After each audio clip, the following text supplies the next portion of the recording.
Hello again, ladies and gentlemen. Welcome to another action-packed night here on 3Wide TV. We are live from Richmond Raceway for the OSCA Weekend Woodsman Series Binx Designs 170 here on this beautiful Richmond, Virginia short track. I am Ty McIntosh, joined by my new Cameron Rich, Mr. James Watson, and Carlos, as always, on the controls. And we were at Dover last week, so kind of a short track, but not really.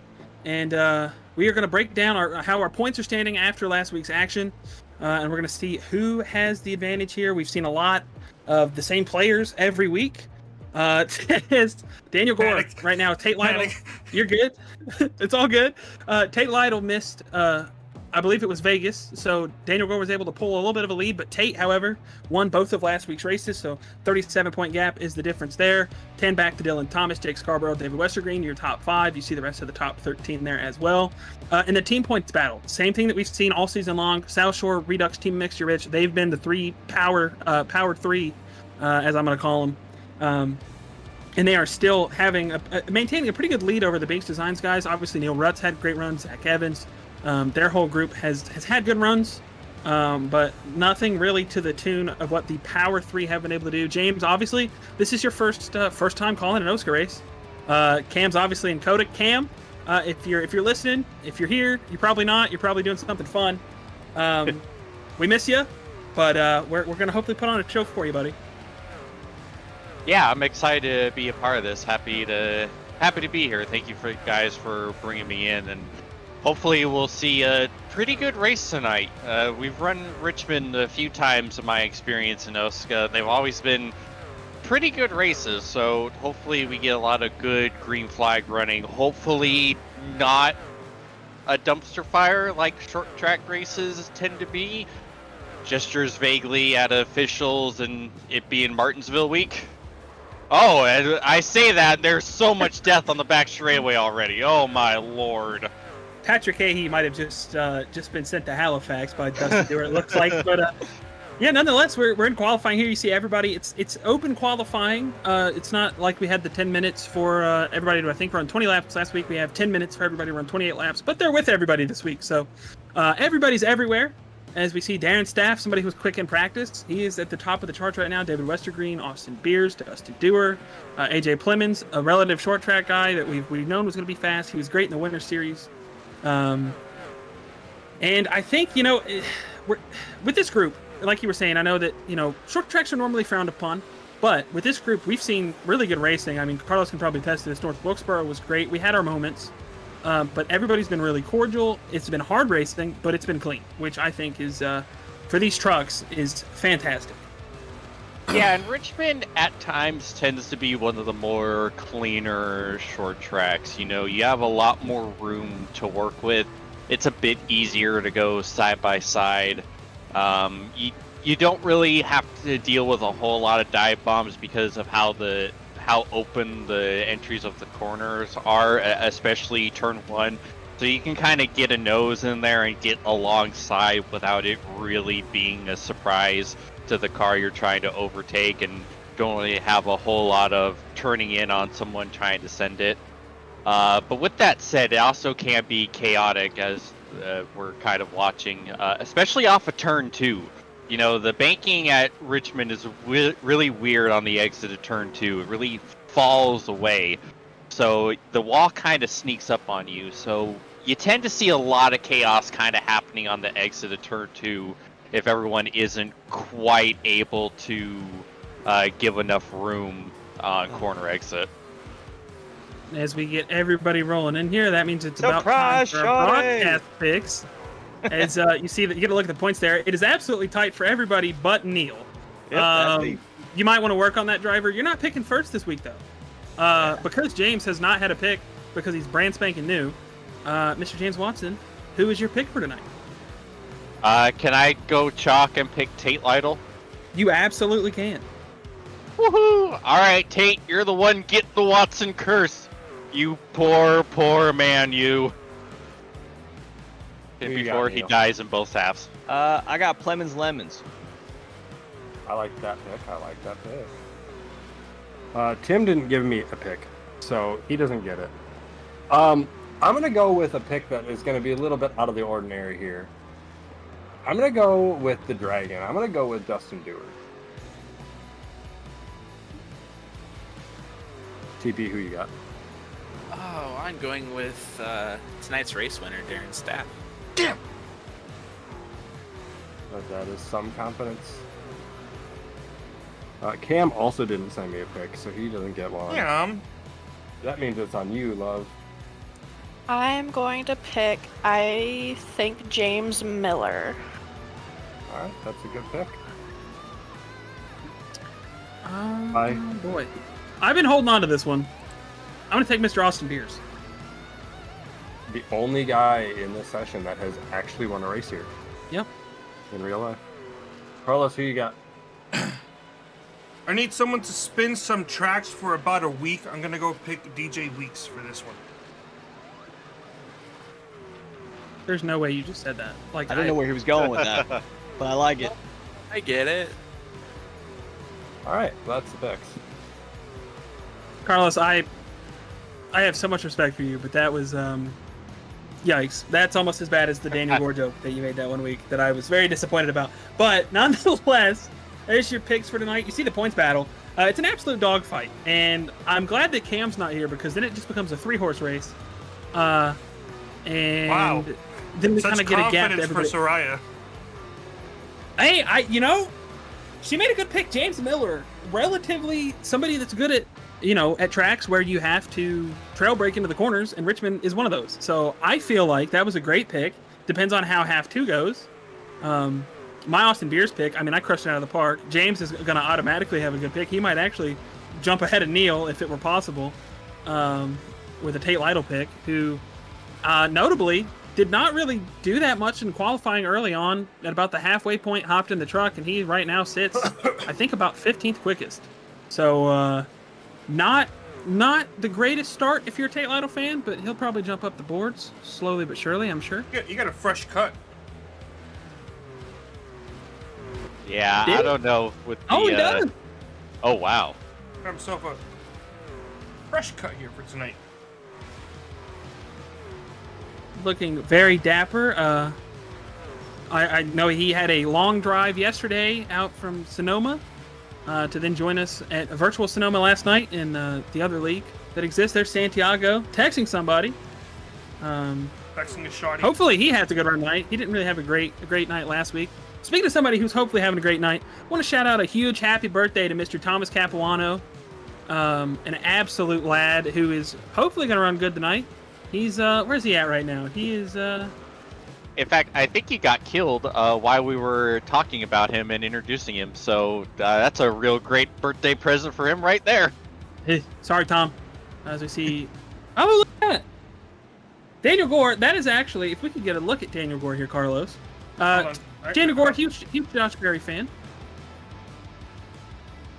And you see the car there that is on top of the Josh Berry diecast is a the car that Josh Berry is running in real life is his throwback. Daniel Gore throwing back to that tonight with a beautiful paint scheme. 3Wide TV sponsored as well, so love to see it. He's absolutely loose right now. He's going all over the place, but huge Josh Berry fan is Daniel, and he's showcasing that. So we love to see it. He also has the Lego NASCAR in the back. Does he? Oh, yes, he does. Yeah, the next gen Technic set.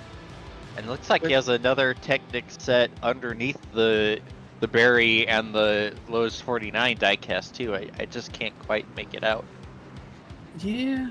Kynan Jones. Heart rate's real low early on here. Love to see it. Making eye contact with the camera. Little intrusive. James Miller. Heart rate a little higher. I think we need to swap. We think need cardiologist call from Kynan to James, because poor James, man, his heart rate. I think it was Vegas Carlos, if I'm not wrong, that his heart rate was significantly higher than Kynan's, and that was terrifying for me. Yeah, that was terrifying. I blame the Timmy hose for that. You know what? That's fair, actually. Too many Timbits. If I had a Tim Hortons near me, I'm consuming Timbits every day. That was my hand. Looking chilly tonight. I can't imagine I would race in a hoodie unless it was freezing. It's also, we're dealing with wildfires here in Western North Carolina, so not a great time. I don't know if But, Vic is nonetheless, listening give to him me, but if he can remind the drivers to turn on their webcams. That is, I would do it, but I don't think I can get through to them. Neil Rutt, look at him. Speaking of Mr. Neil Rutt, tonight's sponsor, Binx Designs. Obviously, the Binx Racing team, the Binx business owned by Neil's significant other, Darianne. He sent me an ad read to read out tonight, so let's go ahead and knock that out. You guys can check out Binx Designs on Instagram at Binx Designs. Darianne is currently holding a giveaway prize for when she reaches 200 followers, so if you are not following, be sure to do that. Get the giveaway rolling. The prize is over one more zero there, and I would have done a bad thing. $100 worth of custom items made by Binx Designs. Just head to the page, share the giveaway post, and tag 3 friends or more. There's no purchase necessary. Again, that is Binx Designs on Instagram. No purchase necessary. You can also find them at Binx Designs with 2 S's at the end. .myshopify.com for all of your custom apparel needs. Or if you're a Neil Rutt fan and you love what Neil does in the modifieds, you can get your own Neil Rutt merch, as one did yesterday. Cannot wait to get my Neil Rutt hat. But nonetheless, qualifying has wrapped here in beautiful Richmond, Virginia. I would assume so. I mean, we did an ad read, and I mentioned Tate Lytle. Jumps to the pole position there. Darren Staff on the outside of row number 2. Mountain Dew Man. Vic picked the doer, or the Dragon Doer, and he's P3 there. There's AJ Plemons, who is, I believe, Neil's pick as well. DJ Weeks, your pick. Everybody's picks up there. And Daniel Gore, they make up row 3, P5 and P6. It's that beautiful paint scheme.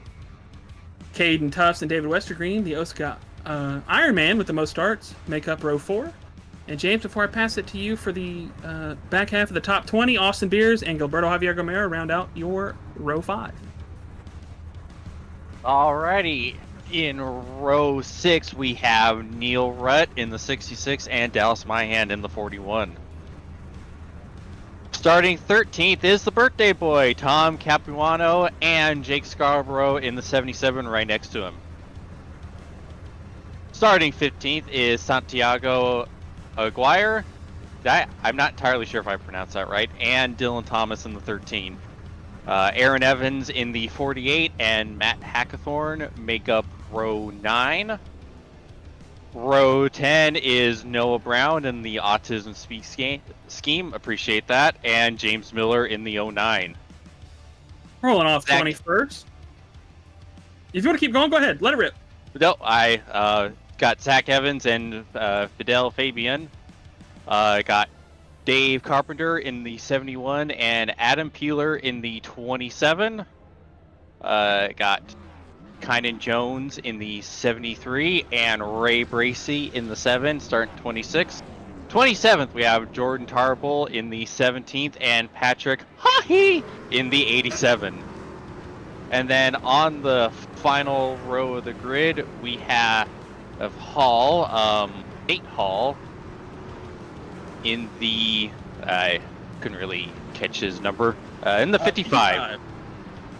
The Chill Guy Chevrolet Silverado. And I believe we are 1 to green here, and only 1 pace lap here as Tate Lytle's going to lead to the green. The same thing we've seen all season. Tate Lytle started off really well. I don't think we're going to see anything different. Daniel Gore's going to have a little bit of work to do to get back up to his championship rival, but I think we will have an exciting race here as we get the pace car. Never mind, there is multiple pace laps, ladies and gentlemen, unless we just got extended. We did not. So I lied. I do that often. Not trying to, but it happens. But nonetheless, we can talk about this race we're going to have tonight. 85 laps, dual halves. Just want to make sure that I'm giving you guys the right information here. I believe 1 set of tires in the pits, and that should be it. 2 green white checkered attempts, 21 car invert. So if you finish in that 21st position here in half 1, you will start on the pole. And I don't know, James. I think we should have a pretty exciting night here. I think so too, and I like the track temp for tonight. It's only 93 degrees for this first half, so passes should be a little bit easier to make, not if it was fully hot. Tate Lytle rolls us to the restart zone. A little bit of a push from Dustin Dewar. We are green here. Darren Staff with some help from AJ Plemons. And Tate Lytle is going to get a bottle rocket start. He's going to be clear of every driver going into turns 1 and 2. Darren Staff trying to fight on the outside to get clear for second. He just might do it as we head to turn 3. And he will. AJ Plemons is going to be on the outside of that number 32 machine. Daniel Gore now fighting with DJ Weeks. As we're seeing these short track guys, Darren Saff quick in practice, Tate Lytle always fast. A little bit deeper in the pack, they are scattered like a shotgun shell. It's a little hectic back there around the Dylan Thomas machine. Yeah, it is. I think I saw Aaron 3 Evans. wide. Oh, one over the wall. Adam Peeler, he saves it. I didn't get to call him Vector quite yet. And Dallas Mahan side by side with Jake Scarborough as Tate Lytle still maintains about a half a second lead now. He's pulling away. It is a dogfight all the way back throughout the back half of the top 10 into the top 15. Dogfight practically everywhere. We got a nice battle here for P2 with Staff and Clemens. And Staff breathing all over him. Clemens cleared him. He's able to make the middle line work really well here in the beginning of this race. The middle line always seems to me a really good place to be passing-wise at the earlier parts of the race before you really start to get a lot of temp and wear in the tires. It kind of goes away as the race goes on, to me at least, once it wears, especially if you're running in that middle line for most of the tire run. So I imagine we'll see the 67 here start to run a little bit lower line as the run goes on. Yeah, you see him already. He's already kind of brought it down to about half a car width up from the yellow line. As we ride on board with Darren Saff here, something that we saw AJ doing at North Wilkesboro that was really interesting, as we have a yellow. Fidel Fabian, one of our rookies that's been doing really great lately. Top 10s and Auto Club and some pretty good runs at Vegas.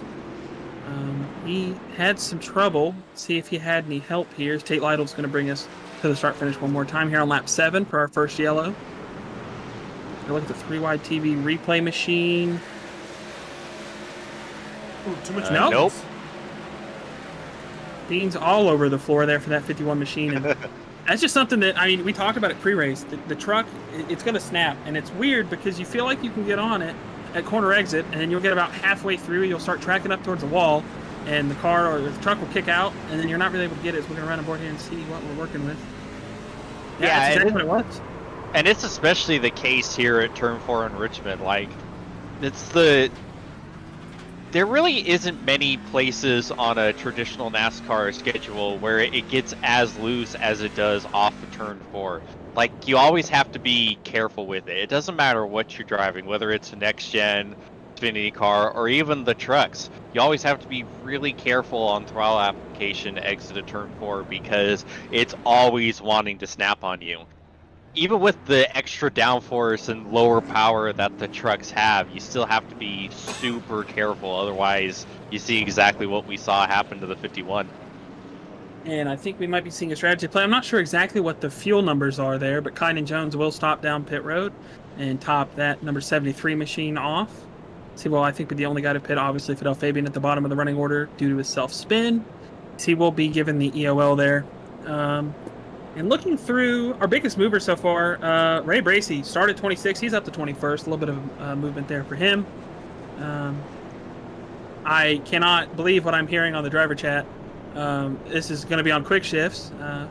Speaking of Bojo, that's what Bojo does. If you have not seen quick shifts before, be sure to check that out. He does great work. You will hear our voices sometimes, even when we do horrible things.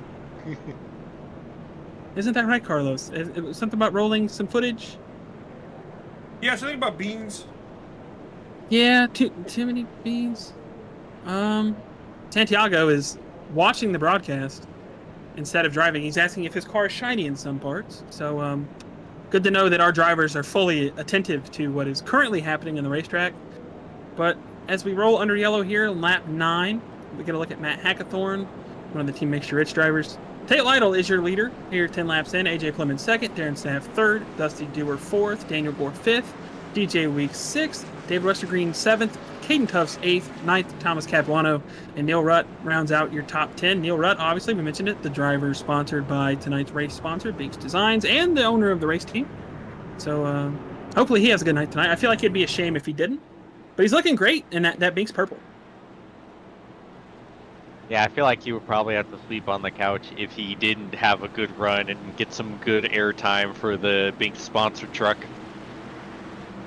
Yeah, I feel like that's got to be something that happens. You know, it's like you gotta do it proud, and if you don't, then it's gonna be real bad. But Tate Lytle brings us to the restart zone. He gets a great start. AJ Plemons on his outside makes me wonder if there was a little bit of a teamwork there to get AJ cleared. Nonetheless, Darren Staff, Dustin Dewar, they will fight for the third position into 1 and 2. As I believe Darren might actually get to the inside of AJ Plemons for the second spot.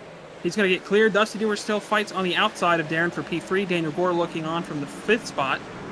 As Caden Tufts is also going to try to peek down there. Caden Tufts, somebody that's really good at these short tracks. As I think really everybody that's in the top 10 has been notably good at short tracks at some point in their OSCA career or had experience on them in real life, such as the case for Neil Rutt and Austin Beers. Oh! Yeah, you said. Oh! Oof. Saw that coming. Golly. Yeah, someone had a moment. I couldn't quite tell if it was a 65, but it got sketchy for a few folks.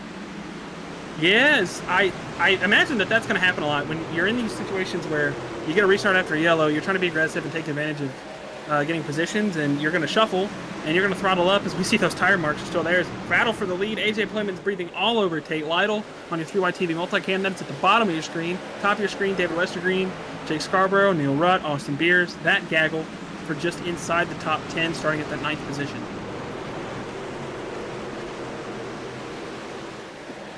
Take a peek through the rest of the field. Ray Bracey, he restarted 21st. He's up to P18 and still moving. A little bit of contact. They're 3 wide deeper in the field just in front of him. Santiago up the racetrack. Aaron Evans up the racetrack. Is they're going to get sorted out. Noah Brown, somebody that started a little bit further back than we're used to seeing him. He's working his way through the field as well.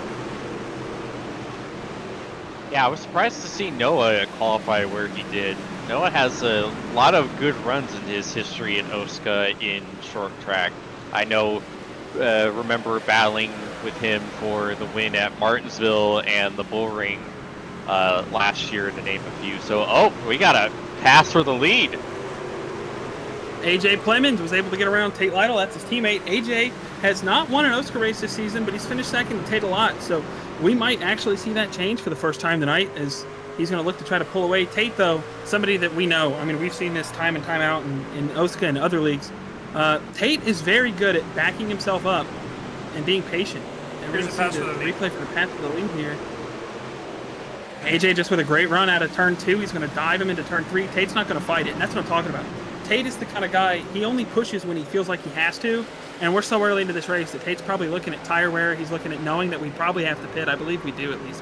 I don't think we can make it on fuel unless you pit. And he's probably just taking it easy, really hugging that yellow line, which is classic Tate, save your tires. So we get a look at this gaggle just outside the top 10. Austin Beers P11, Neil Rutt P12, P13 Dallas Myhan. Noah Brown still working his way through, but doing a great job of it. He's going to be side-by-side with the James Miller Tim Hortons machine. Bottom of your screen, Dustin Dewar, Darren Staff, your fight for P3. About to be a 4-car fight with Daniel Gore and Caden Tufts working their way in. Ooh, Daniel Gore a little bit loose there. Able to hold on to it, though. Nothing crazy. Going to be under pressure from Caden Tufts. Caden Tufts, somebody who runs legend cars at lots of short tracks and loves short track racing. I think had one of his first OSCA wins at New Hampshire a couple seasons ago, and just love short track racing. Top of your screen, Noah Brown into Dallas Myhan. We got all kinds of issues going on.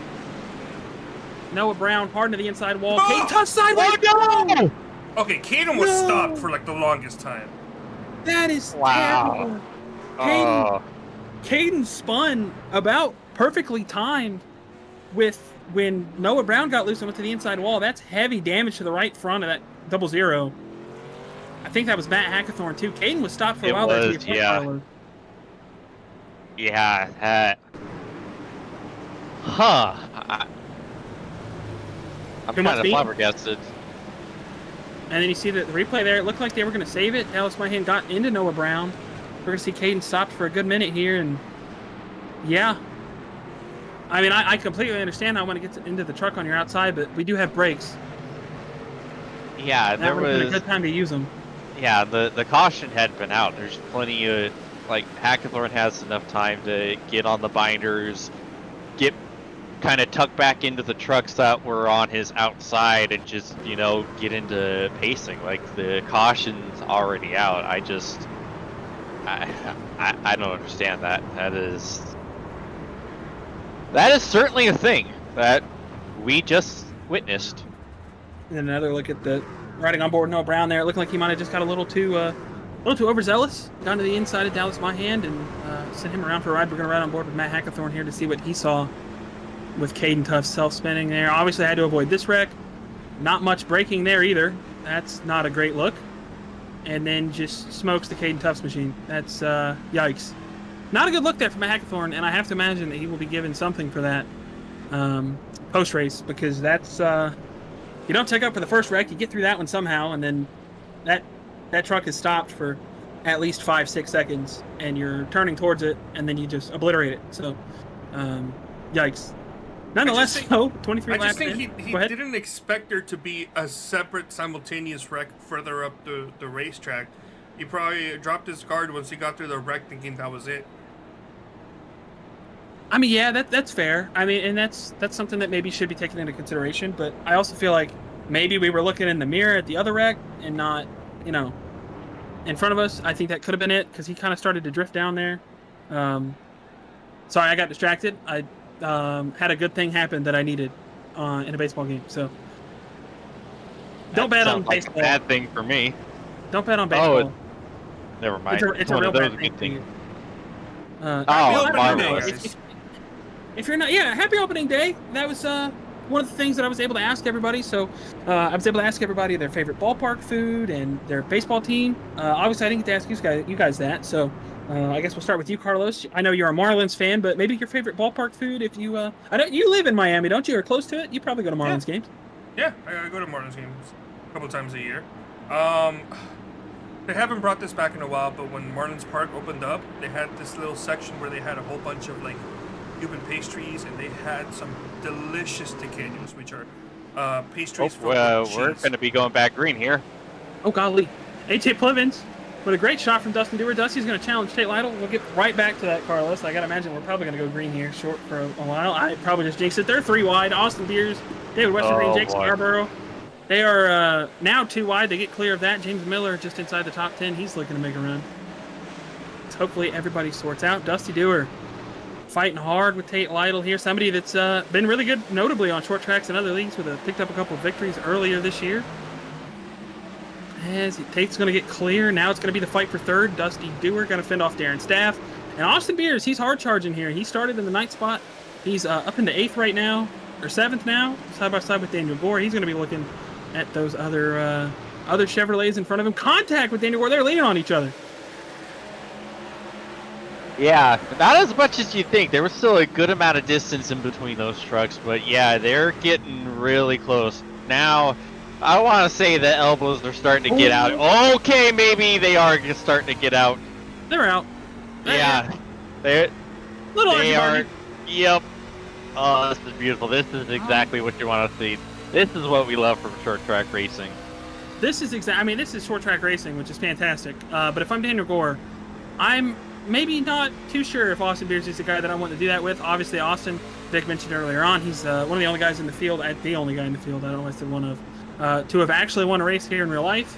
And putting the moves on our defending champion, Daniel Gore, for that sixth spot right now. They are side by side, though. This is fantastic. I can't say that I've had somebody park it on my door that long like Daniel Gore has on that top side, but they are door banging still, and they're fighting hard. They're making contact, but they're not doing it to a point where I feel like they need to quit it. This is exciting. This is fantastic. And I'm also kind of peeping the battle for the lead out of Gore's windshield, because Tate has really caught up to his teammate. They were side by side a minute ago.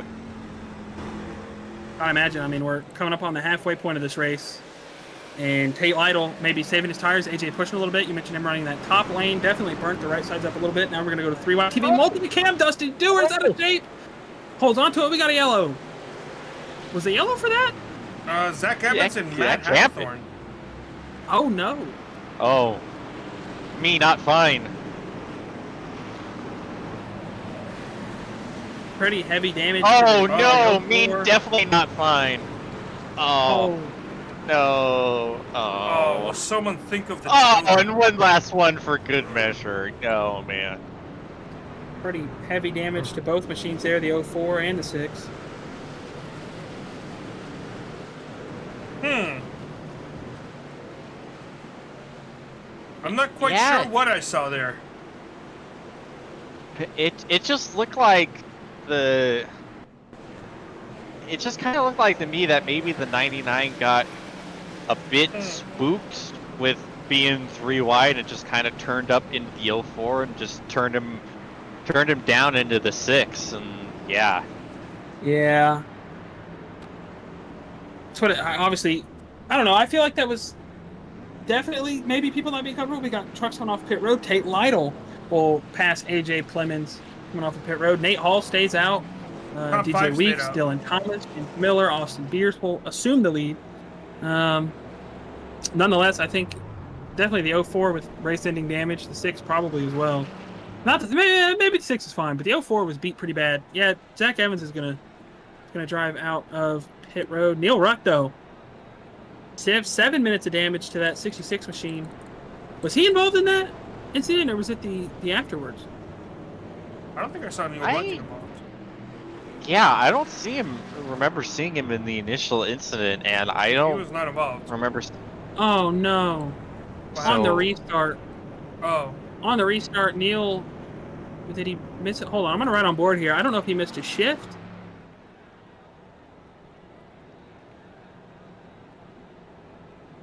He just put it in the wall. It's like he just maybe a screen went black. I'm not sure.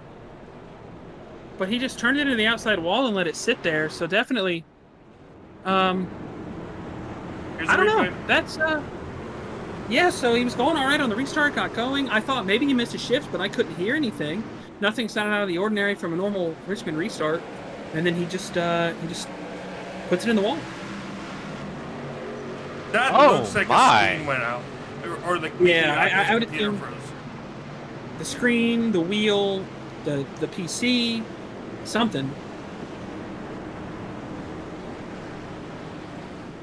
That was a panic, like shove outside of the way.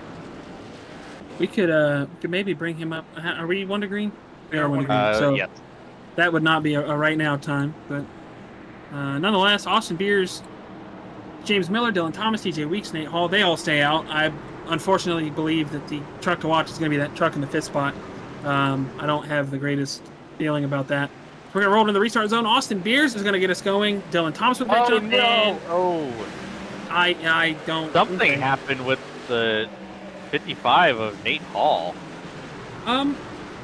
I feel like that also could have just been him being uncomfortable and pulling to the pits, or pulling down to get out of the way, maybe. I don't know why we would stay out at that point, but nonetheless, Austin Beers is your leader. James Miller 2nd. Fight for 3rd between Dylan Thomas and DJ Weeks. Tate Lytle, that first truck on 4 fresh tires. He's going to be moving like a hot knife through butter, because 35 laps on your tires at Richmond, pretty significant tire wear when you're going up against guys that have 4 freshies. And Tate's probably not going to want to sit behind these guys too long, but they are going to unfortunately block his path for the moment. Nothing out front for him to really go. Austin Beers, though, steady lead over his teammate James Miller. Fight for the back there. They're 3 wide. Daniel Gord, Darren Staff, and Kynan Jones.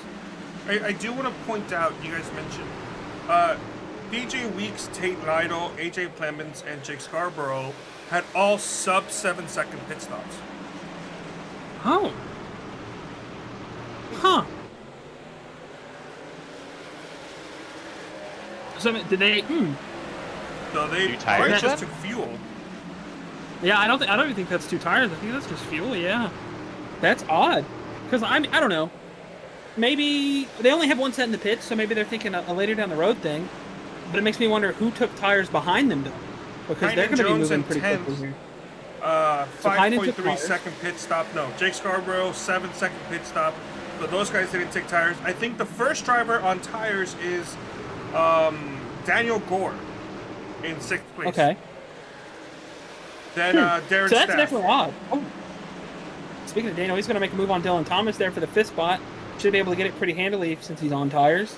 Tate Lytle got around Dylan Thomas. He's up to 4th. Austin Beers, though, about a 0.2 of a second lead over his teammate, who's then got a 0.3 of a second lead back to DJ Weeks, who's now going to get passed by Tate Lytle. So I believe we are going to have a fight for the lead within the next 10 to 15 laps between Tate Lytle And those two as we ride on board with James Miller here in the Timmy's car. Up 18 spots from where he started, so a good strategy call for him. He's actually our biggest mover. Got really loose there. Heart rate at 130 right now.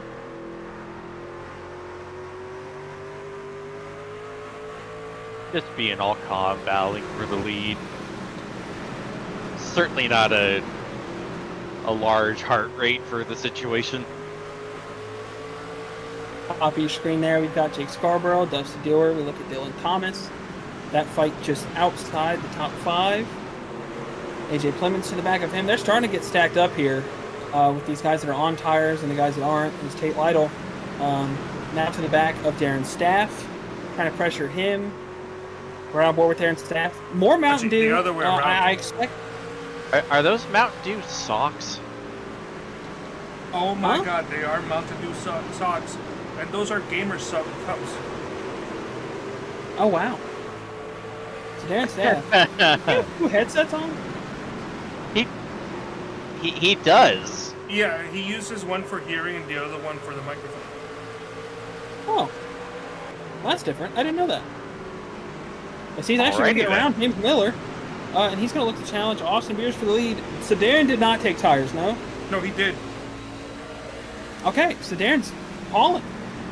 Darren said he needs that Darren Austin right Beers. now- That's gonna... Yeah, he is the first guy on tires. All right, so he's getting a little out of shape there, so he's putting him to work. I just wonder if he's putting him to work too soon with about 40 to go here.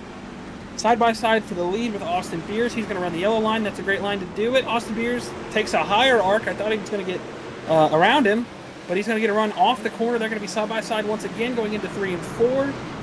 Same line from Austin Beers. Darren, I think, is going to clear him this time, though. He does. Well, barely. Austin's going to look right back to the bottom, though.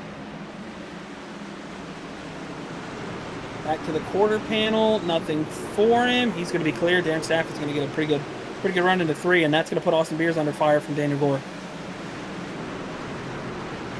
Top of your screen there, Dylan Thomas, just in that 8th position, challenged by AJ Plemons right now. Some pretty calm, I will say. So maybe we can get back to the conversation, Carlos. You were talking about something that they hadn't had at the Marlins Stadium for a while that they were maybe bringing back. They used to have this section of like little taste of like the Latin food around Miami, and so they had this little stand that held some delicious like small tequeños, and those are it's essentially just like a fried spear of wheat dough that's stuffed with just some white cheese, some queso blanco, and it's so good. Yeah, I haven't really. I can't say that I've been to a ballpark where they've had anything like that. Obviously, I haven't really been to an MLB park because I live in North Carolina. There's not a team here. I don't know why there isn't. I feel like Charlotte would be the market. Oh, Nate Hall in front of the leaders. Golly, that was almost terrible. He's still parked there. We got to get that truck moving. I don't. Here's Okay. the thing: is this too soon of a caution to benefit the guys that didn't take tires? Honestly, I would say no. Yeah. I think with only having one set, that was about 10 green flag laps. You'll run with more damage. That is unfortunate. I think that was netcode damage. I don't think he actually got damage. Was it? Okay, I hope not. See, just Yeah, honestly, I'm not sure because when it comes to a strategy like this, it's like, yeah, you have the tires sitting in the pits, but the problem is that you need to make sure that it's not too early or too late, because I don't know, part of me wonders if it might be a bit too early, but yeah, here they are right now. So I think the play might be that they put about 10 laps on them, so they're already going to have a 10-lap advantage, and the tire fall off after that first 10 to 15 laps is pretty rough. So they're already almost at that fall off, so that'll be a little bit of time for these guys to get going and get the tires underneath them as they're starting to fall off. But Austin Beer is going to be the first guy that comes down pit road. Darren Staff, Daniel Gore, Dustin Dewar, they stay out. You got your guys getting their laps back here. Thomas Capuano, the birthday boy, he's P4. Santiago stays out. Aaron Evans, that was my hand. Austin Beers will win the battle off pit road, so he will restart in the 9th spot. And I think the only downfall to taking tires there would have been if it were more of a split decision between guys who took tires before and guys who didn't. With there only being 8 trucks up there, it's actually Tate Lytle wins the battle off pit road, so he will start in the next spot. That definitely makes the guys taking tires now in a lot better position than the guys who didn't. Than the guys who did, sorry. Yeah, and they are kind of in that sweet spot of being able to have that tire advantage. What I was trying to allude to earlier is that the issue when it comes to a strategy like this is that oftentimes, at least when I've seen it and tried it, the caution comes out pretty late to where you really don't have a whole lot of time to use it. And oftentimes it's also kind of steered me away from using that strategy because you need a massive break of having the caution come out where there's a good balance between green flag laps on the guys that already used their final set of tires and having enough laps to be able to put your tires on and have time to get up through the field. Part of me feels like it might be a bit too early, but I think it's better now than waiting and having that caution be even later or not come at all. So looks like we're going to have about 32 laps when we go green here in about half a lap. And I think especially with that, like you were saying, if it's too late, then I mean you pretty much lose all your track position.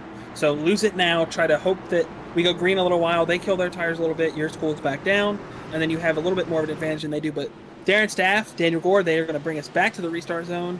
A great jump by Darren Staff. Daniel Gore with a not terrible restart, but he's still going to be side by side with Dustin Dewar for that second position. Tate Lytle already to the inside of Aaron Evans, looking into 1 and 2. He's clear of him. Daniel Gore, contact. They're going to be 3 wide out of turn 2. Tate Lytle already into the top 5 almost. Is he going to be 3 wide? Maybe. Austin Beers looking. He gets moved. We're AJ Clemens now. This is my hand. Wow.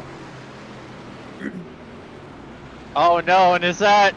Oh, I thought it was Western Green. It's Dallas, my hand. Oh, is that less significant for you that it's Dallas? Yeah, try not to be so happy about it. I mean, come on now. Anyways, here's the replay.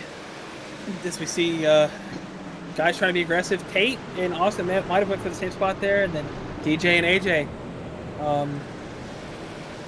I was gonna say, never mind. I'm gonna stop there. They're gonna make contact, maybe going for the same part of the racetrack. Dallas My Hand's gonna get itself turned around right there. Unfortunate for AJ Clemens. AJ's been one of the quickest trucks.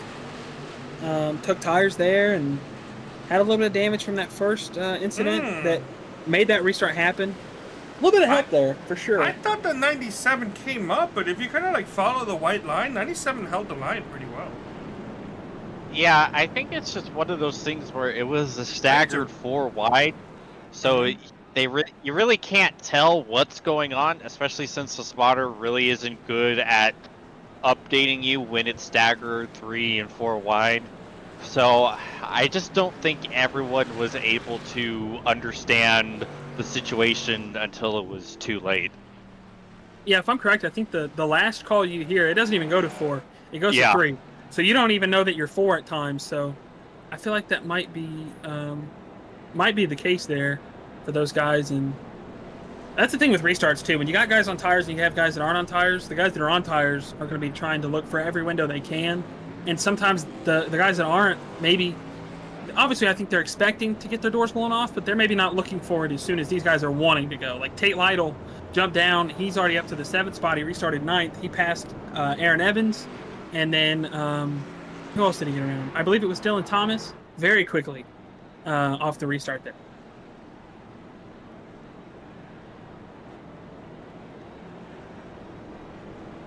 As Tate Lytle's giving Santee a little bit of advice on why he might be loose in the next laps. He's got some rear end damage. 5th caution here on lap 57.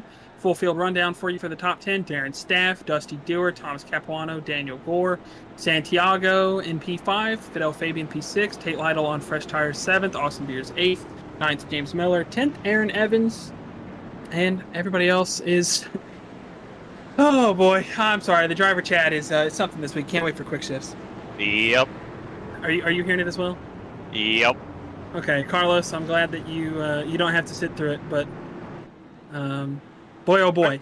I get scrutinized as much as anyone in quick shifts. But well, not quick shifts, but the other one.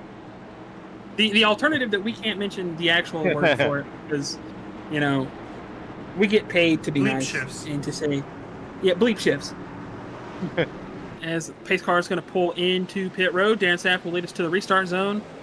Good jump for him. Nothing by Dustin Dewar that time, so Darren's going to have a pretty sizable gap into turn one. No pressure from behind. Thomas Capuano will look to take the second spot from Dustin Dewar. Santiago, Daniel Gore, they're side by we're side. 3 wide. We're 3 wide.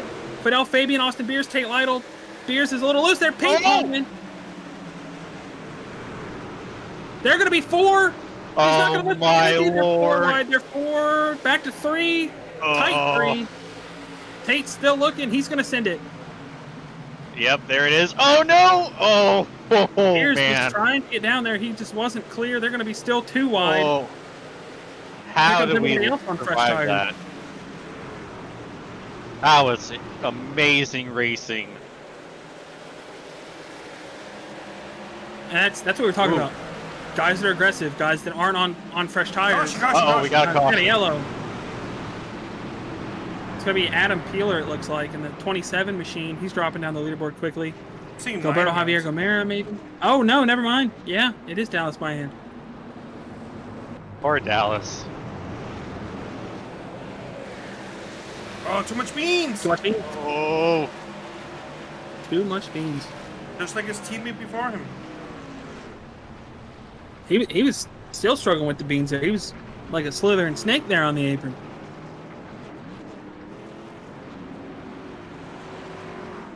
While we're under yellow here, I'm going to pull Mr. Neil Rudd up because I would love to know what happened with his truck there on that restart. Neil, let's tie up in the booth, buddy. You got a copy? Why?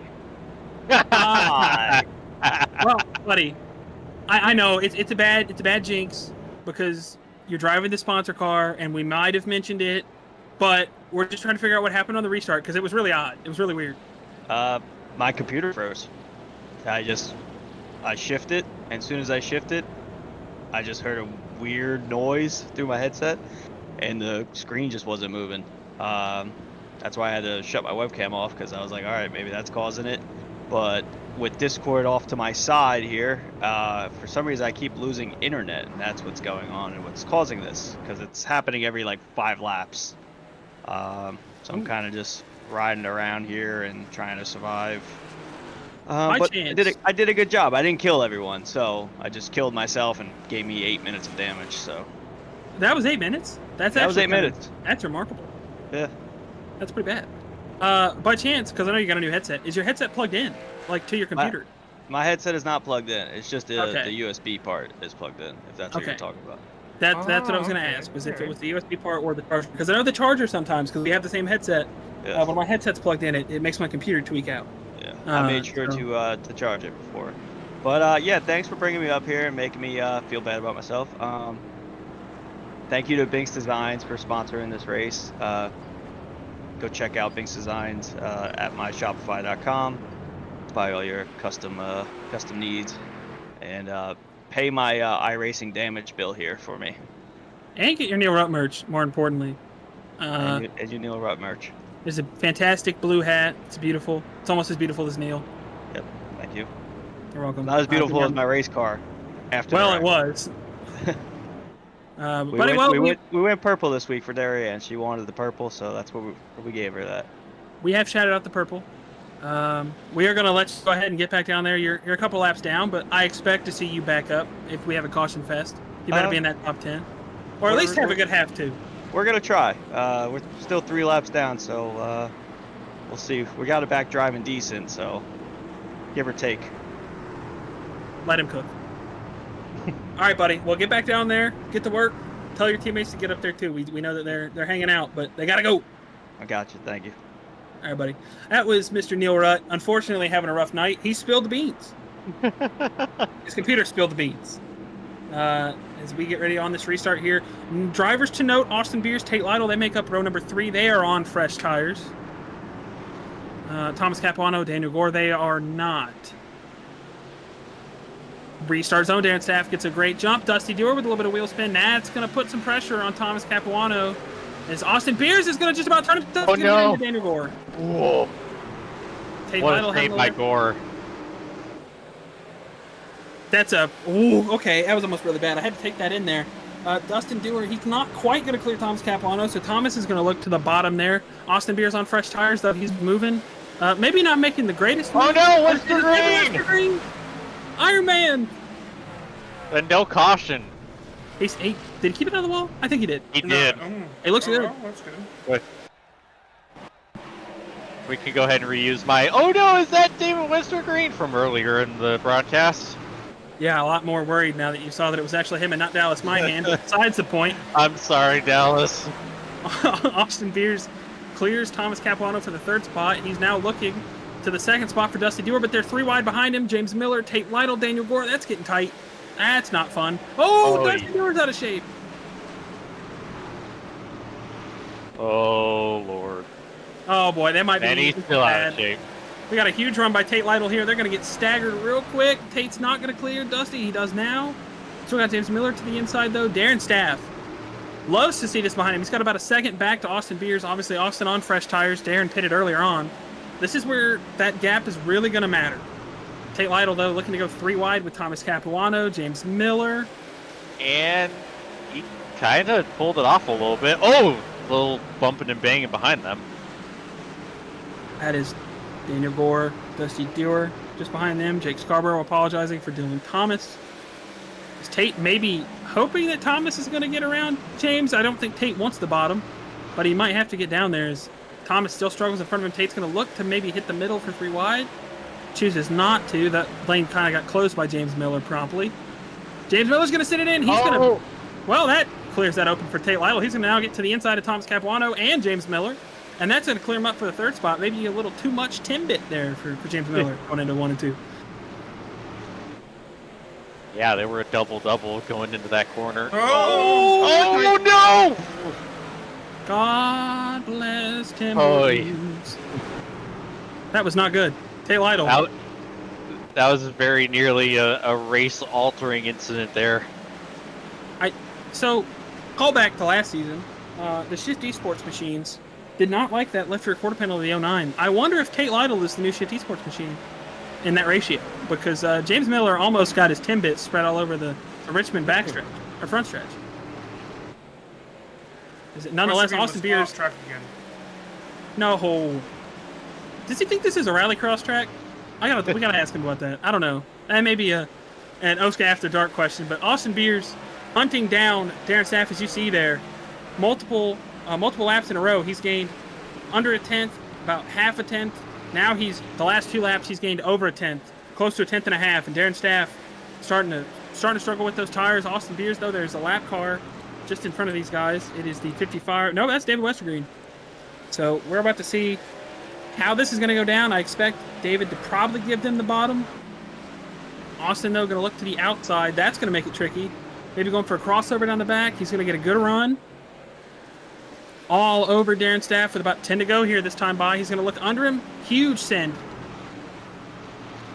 Made it stick, though. Not quite. Not quite enough.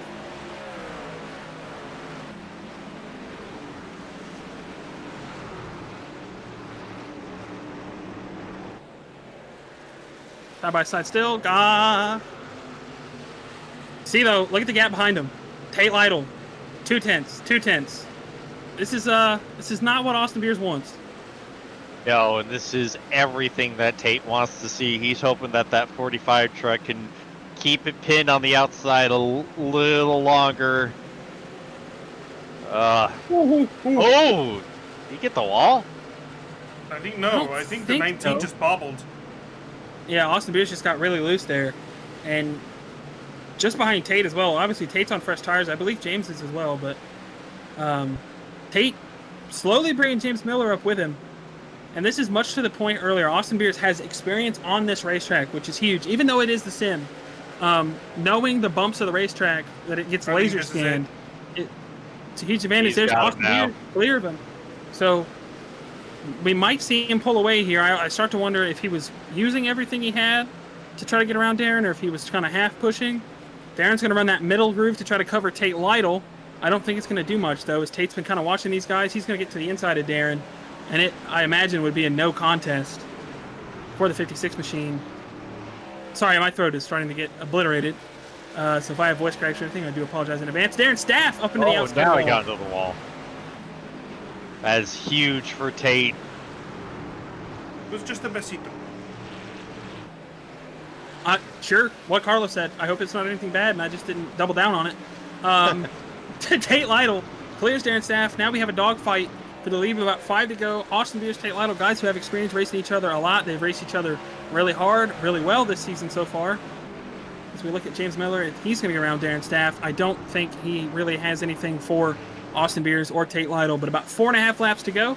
We get a look at the data here for the gap between Austin Beers, Tate Lytle. You see that it's getting slimmer and slimmer and slimmer as we get closer and closer. About 0.2 of a second right now is what we stand at. Lap cars are out in front. That could play a part in it, James. I have to imagine that that's not what Austin Beers wants to see when he looks out that windshield. Yeah, thankfully they still got a decent gap back to Westergreen, or up to Westergreen rather. But the problem is that I think David's just about to pass the laps down truck of Neil Rutt.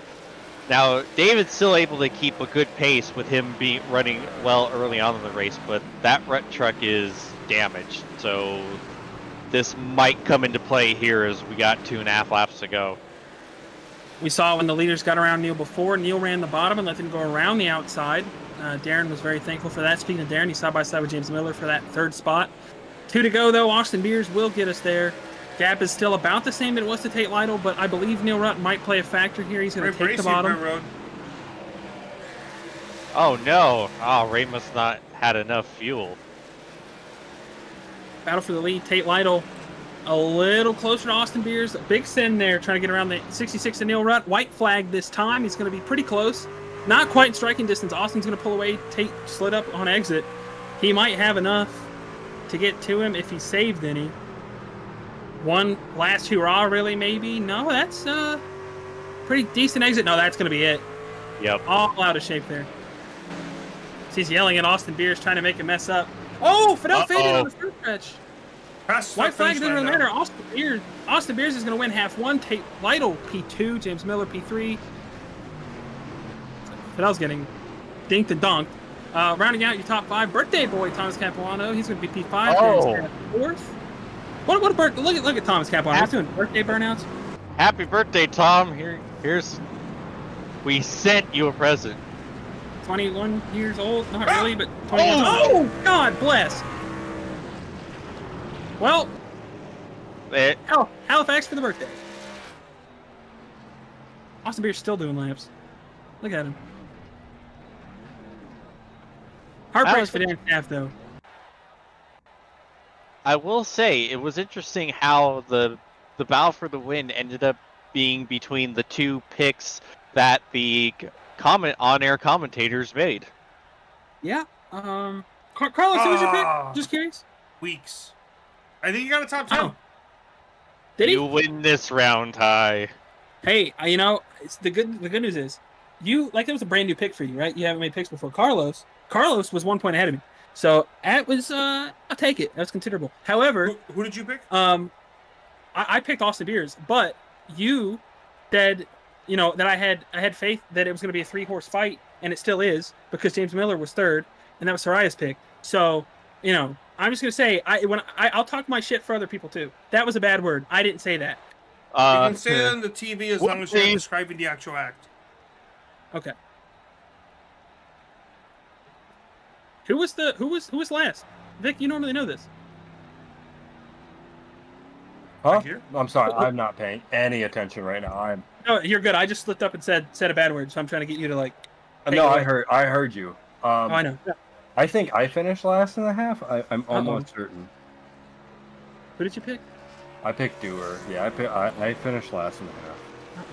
Oh, I'm not ready for that. That sucks. Okay, we gonna jump into pick 2 then? Yeah, might as well. Okay. Cool beans. I'm gonna go with the 09 of James Miller. Correct. Dude. Neil, you're up next. I'll take Gilly. All right. Carlos. Moving down. to Give me the picture. Darren's staff. Yep. For the Got staff it. infection tonight. Really, dog? Actually, TP, you're up next. Next, well, I'm picking the second half winner, Thomas Capiano. That's the Better's birthday boy over here. Can you say that into the mic, please? Your turn. No.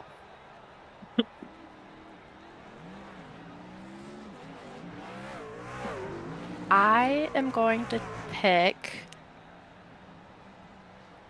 67. Okay. Oh, no, okay. AJ Clemens. Oh, I already picked him anyways. Watson, Wait, who you got? I have to come up with a completely new pick now. Because I was going to pick the 67, but I think now I'll actually pick the 65 of Noah Brown. Like that pick. Ty, who you got?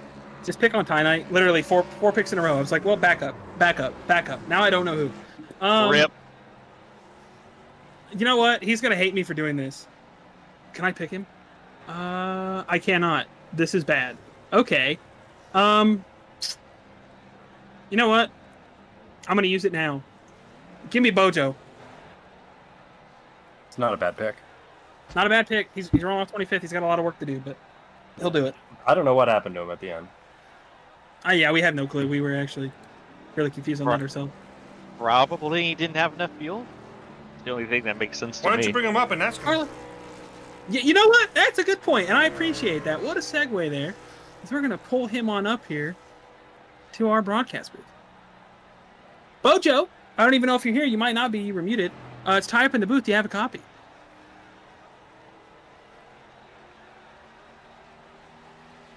Okay, we are going to move into interview waiting, and then we will wait until he unmutes himself, and then we might pull him back up. We still got about 2 minutes to burn as we get ready here. So we're going to hold on just a second there. I'd imagine that could have been a potty break for Bojo. Normally the drivers use this as potty break time. I know I used to. I think my favorite thing when drivers didn't do that. Oh, he's back. So we're going to pull him up now. Mr. Bojo, it's type in the booth. You got a copy? Oh, yeah. We awkwardly pulled you up here, not realizing you weren't here. And then we sat you in interview waiting until I waited. Well, not the most fortunate half one. I feel like it's a repeat of last week. But what happened there at the end? We were really confused. Oh, I just ran out of talent, I guess. Yeah. I was just battling. Was it Kynan? And I just kind of drove it and smacked the side of him. And unfortunately, that was like the perfect area to do that, where it would take me to the pit. And so I couldn't evade the pit in time. So I just did essentially a drive-through penalty for myself. Finished somewhere in the back. So yeah, I definitely needed a moment to myself after that. So I said, I'll be right back, guys.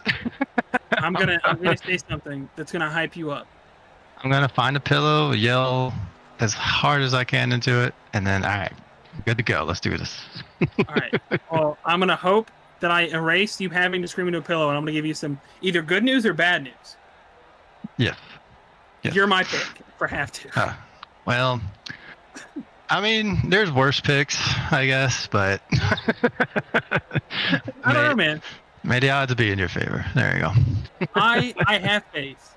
And while you're here, I feel like we've given you plenty of content with our screams and so far of quick shifts and the alternate. So maybe while we got you up here, go ahead and shout out what you do for the other league, Redacted, and what you do here in OSCA.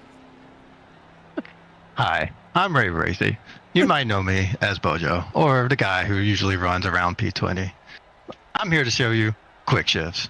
Quick Shifts is a great tool to watch recaps and other shenanigans about these races and other races in other leagues that shall not be named. But this race is pretty cool because I'll actually do it for once. I've been kind of slacking on doing the OSCA ones. Not because of I don't want to, but it's just more I'm running out of time and stuff. So, but yes, check out Quick Shifts on Bojo Racing. Do it now. Subscribe. Click the like button, damn it. Okay? It makes me happy. Click the like button. Yes, you, Ty. I know you're not clicking it. Click it. I'm clicking Yeah. it. Fun fact, I wasn't even subscribed to Bojo until last night. We discovered this. It was really bad. You This are guy. not a true friend. I'm Yeah. also sponsored by him, so you think that would do it? Yeah. Wow. Sponsorship off. Take the name off. Oh, no. All right, buddy. Well, we'll let you get back down there. We know you got a little bit of time, but we appreciate you coming up and having a chat with us, and hopefully we get to talk to you. Run good. You're my pick. Don't tell me that I wasted it, okay? Nope. I'm gonna win this, so I'll see you soon. All right, buddy. That was Ray Bracey, and we're gonna James, I'm gonna let you take it away for the top 10 here. I know we're a little bit behind, but hopefully you can restart us there with the pole sitter. Yeah, let me bring up, we're already passed down to 13th and 14th on the graphics. So I can go ahead and pop it up for me too. Yeah, go ahead. We're a All right, bit, so Aaron Evans is going to be on the. Yeah, I know it was really awkward. Aaron Evans is going to be your pole sitter here with the invert. Dallas Myhan P2, P3 Dusty Dewar, 4th Gilberto Javier Gomera, 5th Noah Brown, 6th Zach Evans, 7th Dave Carpenter, 8th Patrick AJ Plemons in 9th, Adam Peeler 10th, Santiago Aguirre. I think it's Aguirre is what Daniel told me, and I hope that's right. I hope I didn't make it even worse. He's P11, P12 Kynan, P13 Jake Scarborough, 14th DJ Weeks, 15th Daniel Gore, 16th Dylan Thomas, 17th the birthday boy Thomas Capuano after a top 5 finish, Darren Staff 18th, 19th James Miller, 20th Tate Lytle, 21st Austin Beers, 22nd Matt Hackathorn, 23rd Caden Tufts, 24th David Westergreen, 25th Fidel Fabian, 26th Bojo, 27th Neil Rutt, 28th Nate Hall, and rounding off your grid, Jordan Tarble in that Real American Beer Ford F-150 in the 17 machine. That was a lot. I caught up. it was. You did awesome. That was a little bit sketchy, but glad to be able to get Bojo a shout out for the beautiful work that he does. We talked about it a lot tonight, but how about the way that the sun looks? This is actually setting for a pretty nice looking racetrack here for half number 2. 85 laps to finish us off. Sun's setting. The lights should come on. They already are on, actually, so we'll get to see a lot more of them. See the glow of these beautiful race cars. So the highlighter green and the orange and the chrome. Yeah, and it's not quite as ridiculous as it was for a particular long race at Fontana a couple weeks ago. I was blinded. Yeah, anybody that was behind a chrome car, I feel terrible because they probably did not see much. As we are going to go one more lap, I think. Never mind. Nope, I couldn't see the pace truck. That was terrible. Did we have the same moment where we saw that we couldn't see the pace truck because it was behind the leaderboard? Yep. Correct. Okay. I was a little worried. I was like, oh, uh-oh. No, Dallas my hand. Aaron Evans, speaking of Bojo, that beautiful Bojo truck, Evans Aquatics, beautiful truck with chrome. Actually looks fantastic with the sun. Zach Evans in that number 6 machine. And Noah Brown, repping Autism Speaks. You love to see it. I think that is supposed to be alluding to the reason why he was suspended a couple weeks ago at Auto Club. But he's right, it is wrong, and we love to see him doing it for a good cause. As pace car will pull in this time, Aaron Evans in that beautiful machine is going to lead us to the restart zone. Dallas Mayan to his outside. Aaron Evans with a great jump. And he's going to be clear heading into 1 and 2. Dusty Dewar, somebody we've talked about all night, he's going to be trying to get to that second spot, and he will. He might challenge for the lead out of turn 2. And he will. Aaron Evans gets a little snappy. Same for Dusty Dewar, but they're going to be 3 wide around the Dave Carpenter machine. AJ Plemons, Zach Evans. AJ Plemons is not one to sit behind anybody. He's already making his way through. Just behind him as well, Santiago Aguirre. He's trying to get. I keep going back to the bad pronunciation. This is bad. Aguirre. We're off to a rough start. Aguirre. That's what it is. I'll probably don't even have to roll the R's, but it is what it is. Noah Brown. Go off. Hey man, if you got what is it? Smoke him if you got him. Yep. Is that the saying? Smoke him if you got him. You don't have to say it. You don't have to roll the R's. But if you want to, it would sound like Aguirre. Aguirre. We're probably saying it wrong, and we're trying to get fancy with it. Nonetheless, Daniel Gore will pass David Carpenter there. Am I? Yeah, it doesn't need to be that fancy. Oh, hey man, it's been said wrong for so long that I'm trying to make it right. Noah Brown challenges Dusty Dewar for that second spot. Daniel Gore starting to make his way through the field. He started 15th. He's up to 9th. Make that 8th as he gets around Zach Evans. Zach not having the greatest start so far. As Dallas Mahan and Dustin Dewar, they're going to be side by side for the now 3rd position. As Noah Brown sets his sight on that number 48 machine, who is out to a great jump.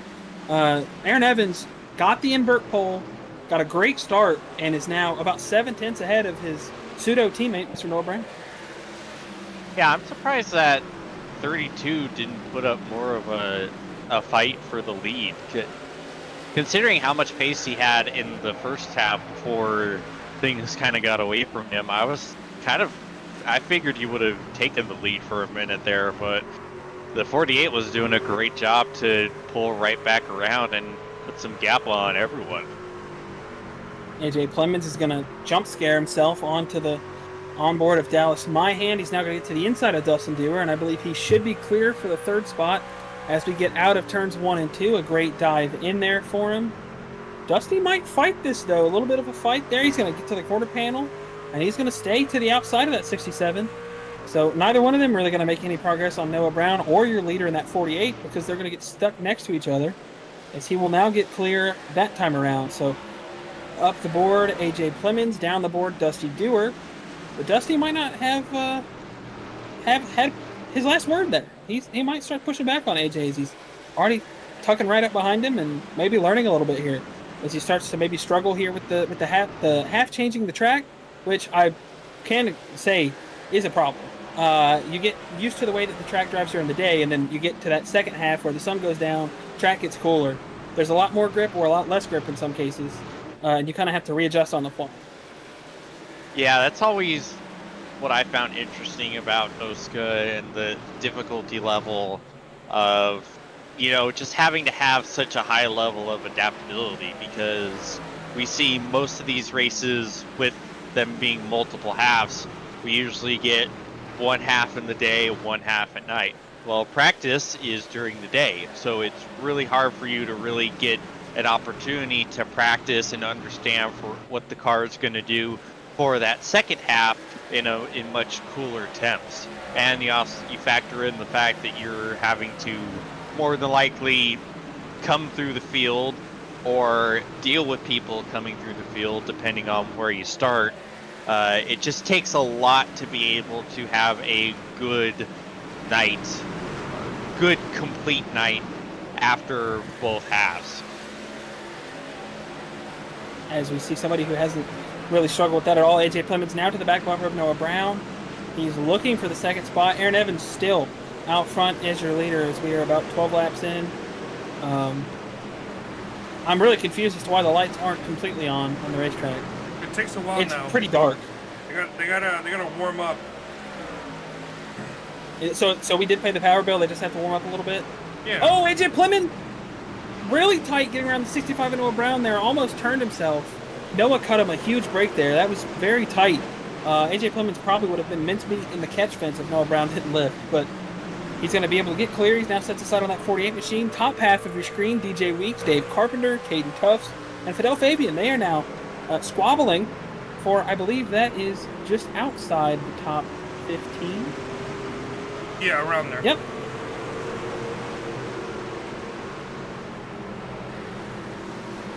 Yeah, watching the comeback trail for a lot of the guys that started towards the back. Oh my God, we're spinning! Oh, and there's Austin Pierce on the wall. Matt Hackathorn, huge damage.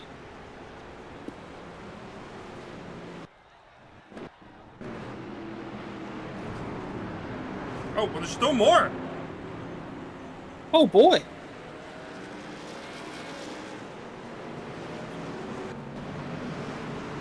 See what happened here. So Dave Carpenter looked like got out of shape. Oh. Was that contact from the 51? No, that was too much beans. I don't know, Ty. I think I saw what you saw. Oh, yeah. Yeah, there was. Yep. Got a little bit of help. It wasn't much, but like I mentioned earlier, you're under so much stress trying to keep the car. Oh yeah. That 19 truck's not happy. Oh yeah, it's maybe Overdrove it. toes knocked out of it. It looks like, or that he overdrove it. Looking at it, that right front's not on the ground at all. Yeah. Riding on board with the Austin Beers truck on my screen. So a little bit of help there from Dave Carpenter. As you mentioned, doesn't take a lot. You get loose out of the corner. You're not really getting it going, especially if you're applying the throttle when you get contact. The truck's just going to take off, and I would assume that ends Austin Beers' night pretty early on here. Yeah. So Aaron Evans still remains your leader. Go ahead, James. That it kind of highlights what I was talking about just a minute ago with how hard it is to get a night where you have two awesome halves because of having to adapt, having to deal with the invert, and fighting your way back up there. And I was gonna highlight the difference between how first and second was making their way back up, because Tate Lytle's already back up to P7, and then you saw Austin Beers wasn't quite making the same amount of ground and got mixed up in an incident that wasn't his fault, nowhere to go, but because the invert and how these races go, just what was a really good night is now about 50-50, I suppose. Yeah, definitely not what he wanted to see. Obviously winning half one. Now looking like he's probably going to finish outside the top 25, at least a lap down. Seems like he's trying to get the truck back out there and just salvage what he can. But that right front, not looking too comfortable. In the driver's chat, he calls out Fail Fabian for the contact there that obviously started all that. Aaron Evans, still your half two leaders so far. AJ Clements to his outside, Noah Brown P3, Dustin Dewar P4. Tate Lytle, Daniel Gore, they have made their way up through the field. They are now here, so I would assume that they are going to probably challenge these guys inside the top 5 for those positions pretty quickly. And Aaron Evans, while he might have been comfortable before, a restart on old tires is going to put him in a completely different mindset and situation than he was used to. And we are getting a delayed green here.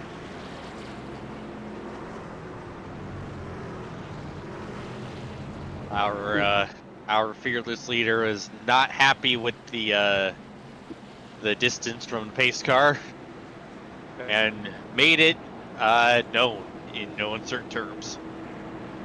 Yeah, we were about a quarter of a back straight down away from the pace truck. Hopefully we sit here too much longer, as I think he's going to tuck up pretty tight here.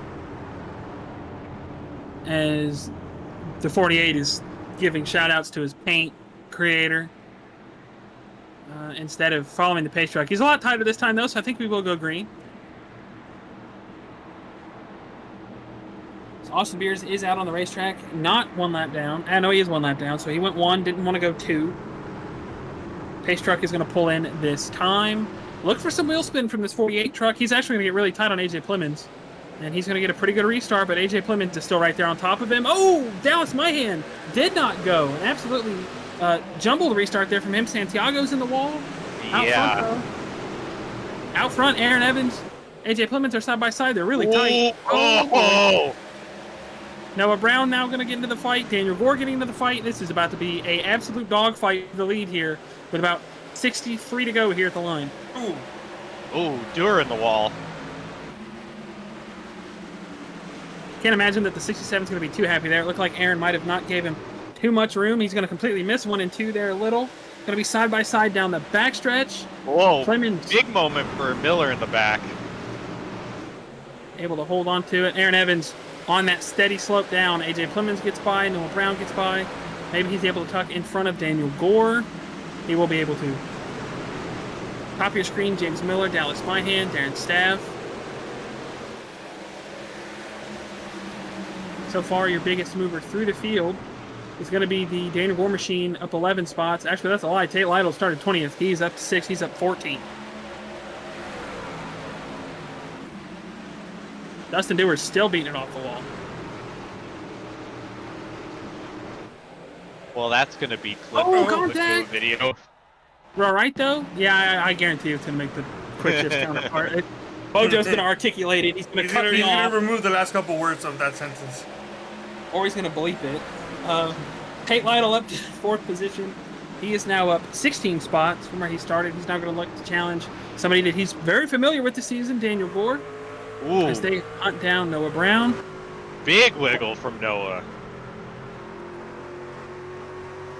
I see Tate is matching the level of lighting we have here at the track with his room. Blackout curtains. No, not even blackout curtains. It's just really dark there. And I'm not sure exactly where Tate is from or resides in. it looks like I can tell you that if you're in the Carolinas, oh, he's definitely in his living room. Maybe, or it's coffee table, office maybe. I don't know. Can't say that it is very dark and smoky here in Western North Carolina. We're dealing with wildfires, which is kind of crazy. You think of everything that we've had in North Carolina. Wildfires probably wouldn't be one of them. But it is very dark here, so I can imagine some of the drivers are probably comfortable with how dark it is here on the virtual Richmond Wasteway. Wasteway? Yeah, nice. Way to go. Wasteway? Wasteway. How much dedicated RAM do you have? I can tell you that I have more than Neil Rutt, who had 8 gigabytes of RAM in his computer until we realized it. And then he put 32 in it because I said, yeah, buddy, we got to fix that. Tate Lytle looking to get around Daniel Gore for the 3rd spot. AJ Plemons is pulled away from Noah Brown. He's got about a 2nd lead there as we ride on board with Tate Lytle still to the inside of Daniel Gore with a pretty good lunge. Daniel going to use the momentum off of the top side, though, to still put up a fight. He's not really pulling down the backstretch, but he's still there. As Aaron Evans is slowly falling away, he's going to be in about the 8th spot by the time we get back to the start-finish line. Tate Lytle, Noah Brown with a wiggle. Tate Lytle just about all but cleared Daniel Gore there, and he is clear now. But now he's going to look to the inside of the 65 machine with a pretty good send. He's actually hitting the apron on entry.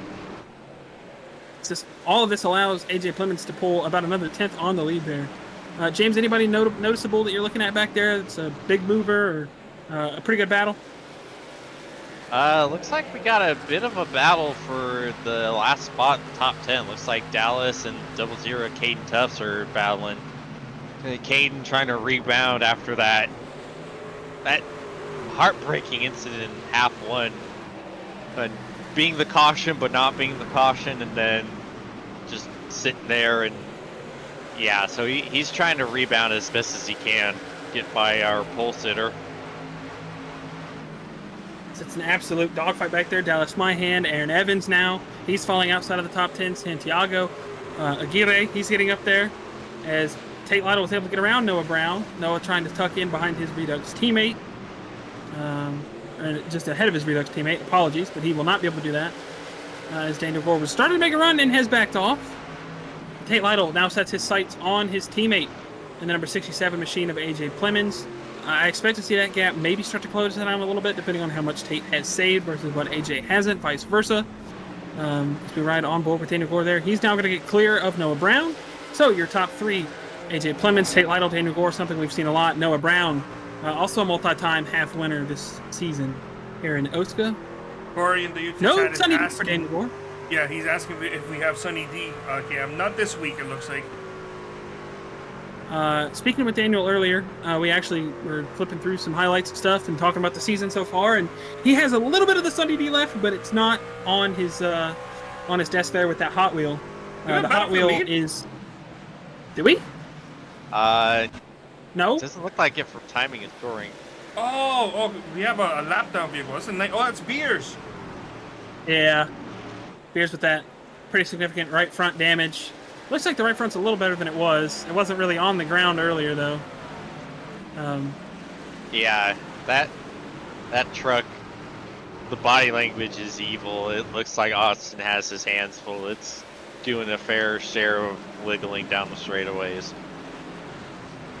So we have about 50-ish to go this time by.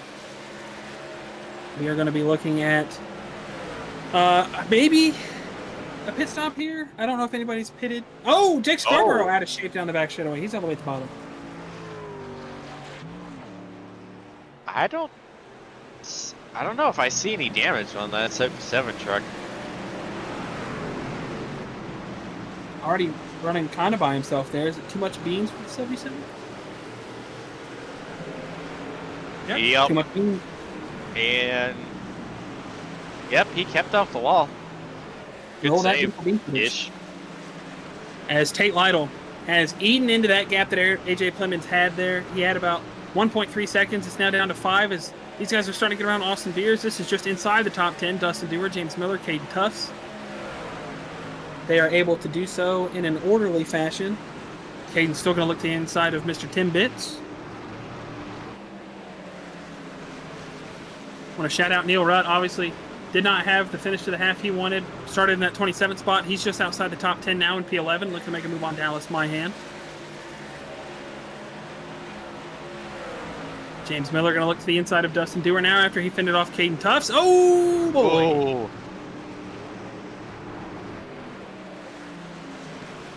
Oh, boy. That was some heavy contact with the outside wall. Meanwhile, out front, Tate Lytle to the back of AJ Plemons. He's now going to look to the inside. AJ's going to run the high side. We saw this at North Wilkesboro.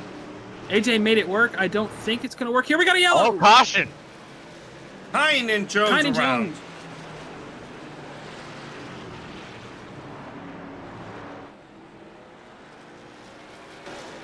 Yep, now that heart rate's getting up there. Whether it's out of frustration or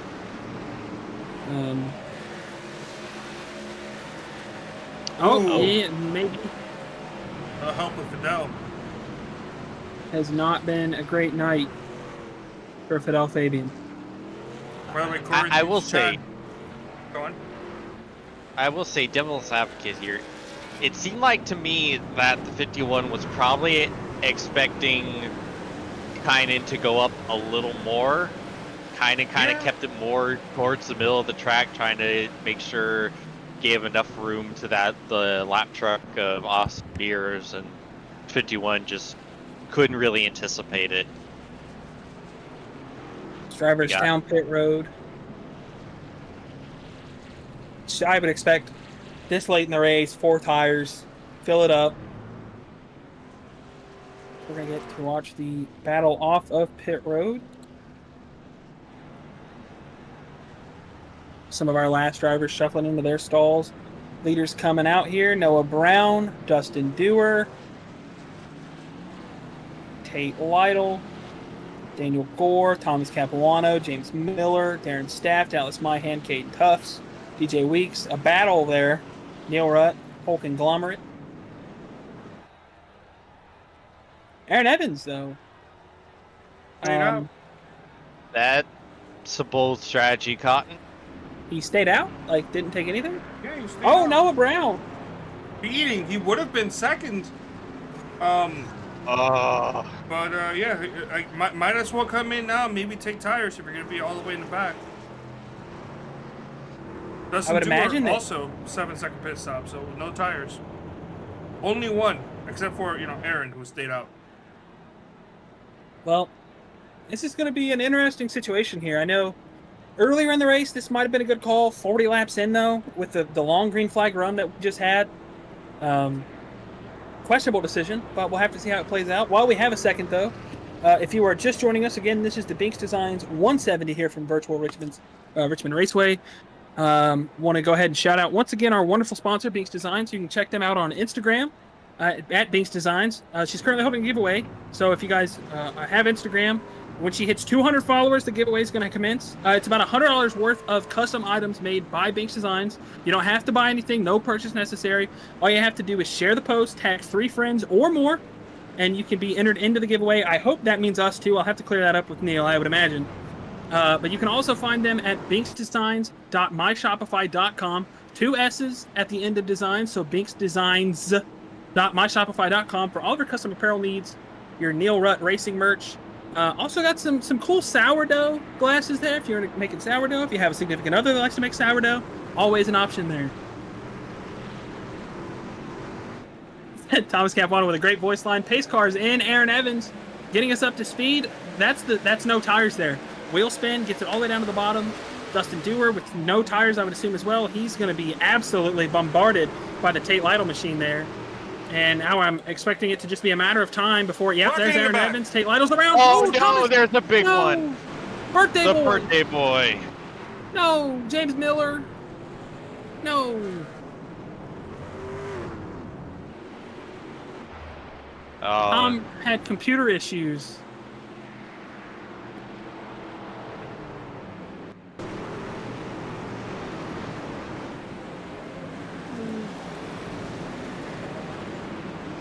Man. No, Whoa. Bojo. That's not Bojo. Sorry, that's the 6. Yeah. Zach Evans, a heck of a job missing that sliding 09. Yeah, he popped in over the voice chat. He said, hold the brakes. So not very happy with the 09 not holding the brakes. Yeah. I wonder what the caution was for and who race control is going to give the penalty to. It looked like it all started with maybe Thomas Capuano having a little too much beanage on the bottom. Actually, I don't know. Dallas might have simultaneous.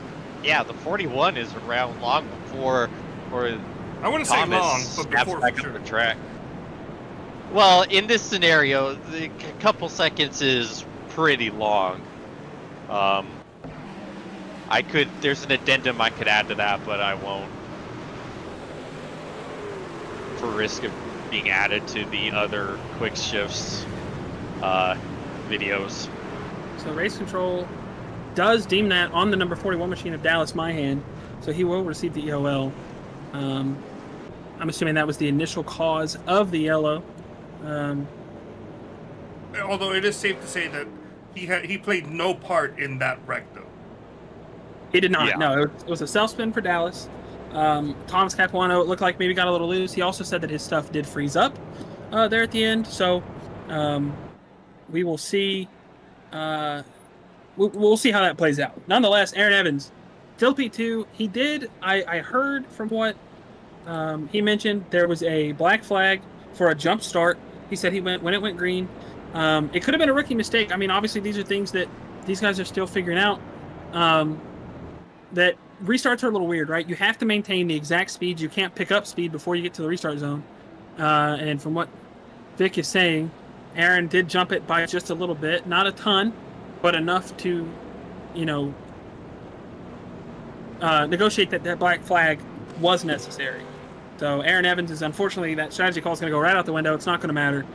He's going to have to get to the outside lane, let everybody go, and pull down pit road and serve that black flag. Yeah, if he just hesitated a little bit, he would have been fine, but just split second right before it got into the zone, and yep. Tate Lytle is going to be in complete control of the restart here. Pace car is going to be in this time. Other than Aaron Evans, the only driver that stayed out or took no tires was Dustin Dewar. They're both going to be on the outside lane. Tate Lytle with a great restart. Aaron Evans did not get one. The bottom is going. The outside is not. Daniel Gore cleared a second. Neil Rutt, I would have to imagine, not too happy. Caden Tufts either. As they're stacking up behind the 48 and the 32. The 32 is going to just about turn himself off the nose of the 13. Big sideways from Thomas in the 13. Caden Tufts gets around the outside of Dustin Dewar. How about DJ Weeks, somebody that we talked about a little early on? He's back up to the 4th spot, taking advantage of some strategy calls there. Neil Rutt just inside the top 10 in P8. But your leader right now, Tate Lytle, under fire from Daniel Gore and Darren Staff. Darren Staff, somebody that's hungry for his first OSCA win. And if these guys battle it out, he could find himself in the catbird seat. Daniel Gore not able to get much on the inside of Tate Lytle. That time, Tate Lytle will maintain the lead. 53, and got a yellow. Caution, caution. Patrick, hee. Question is, was it a too much beans or was it forced beans?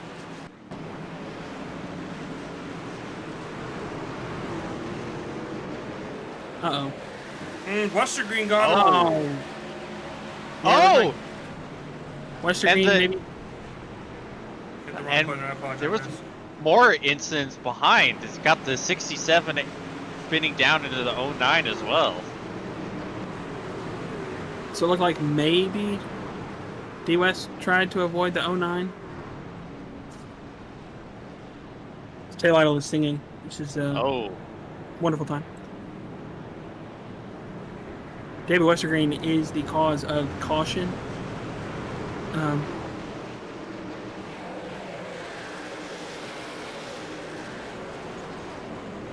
So yeah, everybody trying to avoid the Patrick A machine is what caused the conglomerate of wrecks there. Dallas Myhan getting involved. David Westergreen not happy with the call being on him. James Miller was getting loose on the entry to the corner. David moved up, got pinched, and was unfortunately tagging the number 87 machine. So I see why the call was on David to an extent. Trying to avoid a wreck, unfortunately, had another one happen. So I guess you robbed Peter to pay Paul. Nobody? Yeah. Nobody? Am I the only one that heard that? Nope. Yeah, I'm just trying to surmise my thoughts on it, because yeah, with where the 9 truck is at, there's not really much he could do, because you can't jump on the brakes to avoid hitting the 09, and so you can't. Obviously, he tried moving up and ended up collecting the 87. So when you're in a situation like that, you don't really have many avenues to perfectly avoid any sort of wreck. Definitely not an ideal position to be in for race control or for the drivers themselves. I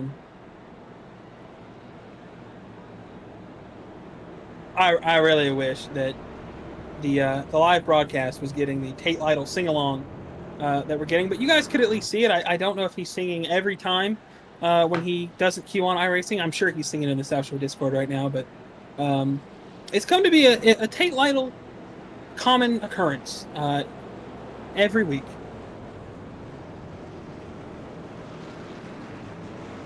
Voice of an Angel, words of Dusty Dewar to Tate Lytle under yellow. So DJ Weeks now is a player in this game that we haven't really talked about since the first half early on. Neil Rutt up to 8th.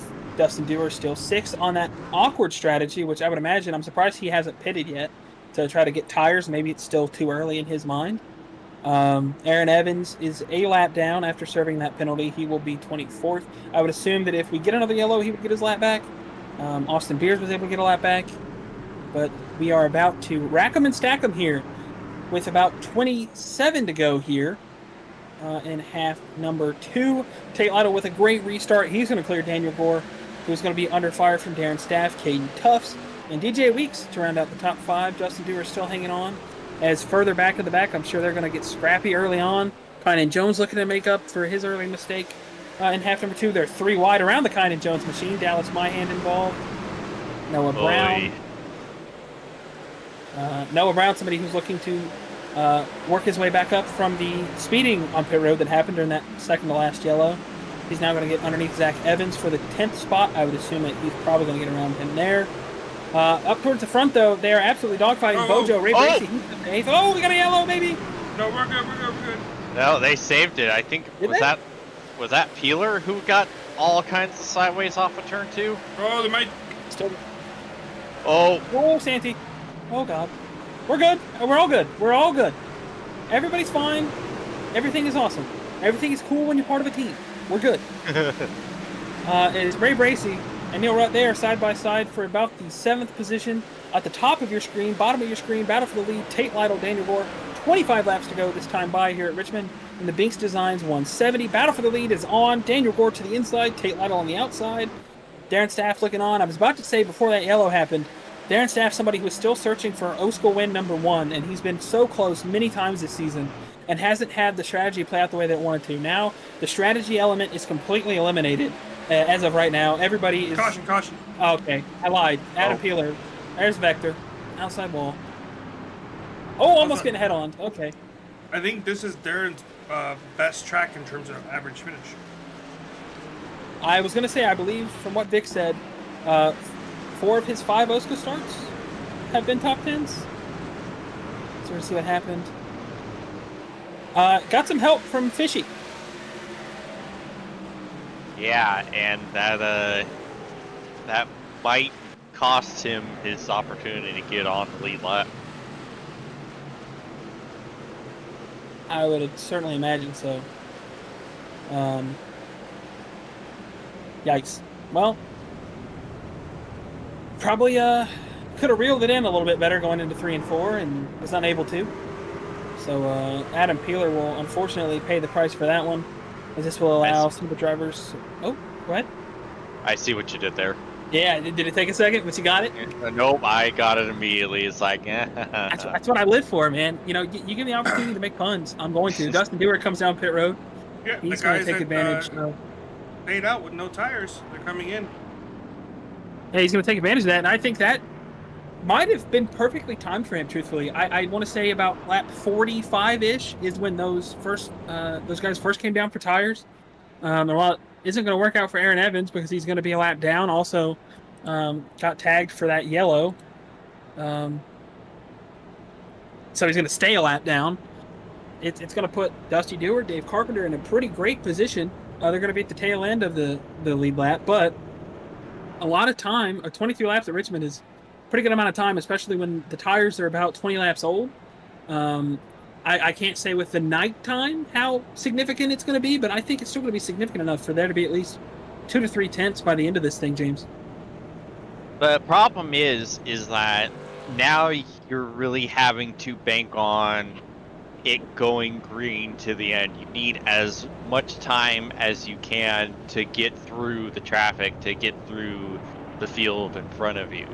The only difference is there's like a massive wreck that takes out a bunch of trucks and you avoid it. Obviously, you're okay with that caution, but if it's just a single car spin, you want it to be green as much as possible. You need those laps if you're going to have any hopes of driving it to the front on those new tires.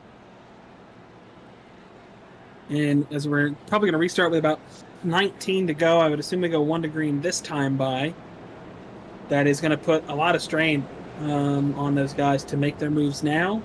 And we're looking at it. Dave Carpenter will restart 18th. Dustin Dewar will restart 16th. So, yeah, I would say time's not really in their favor, but you never know. Like you said, big yellows. They could make this a lot easier for them. And it could put them in the right spot. And this being Richmond, wrecks happen fast, and the track gets blocked very quickly, and everybody runs out of space. So there are definitely going to be 2 guys to watch back there as they move through. Austin Beers back on the lead lap. I'm sure that truck is still beat up just a little bit, so we'll have to see what he's able to do. But 19 laps to go. Tate Lytle's going to bring us to the restart zone.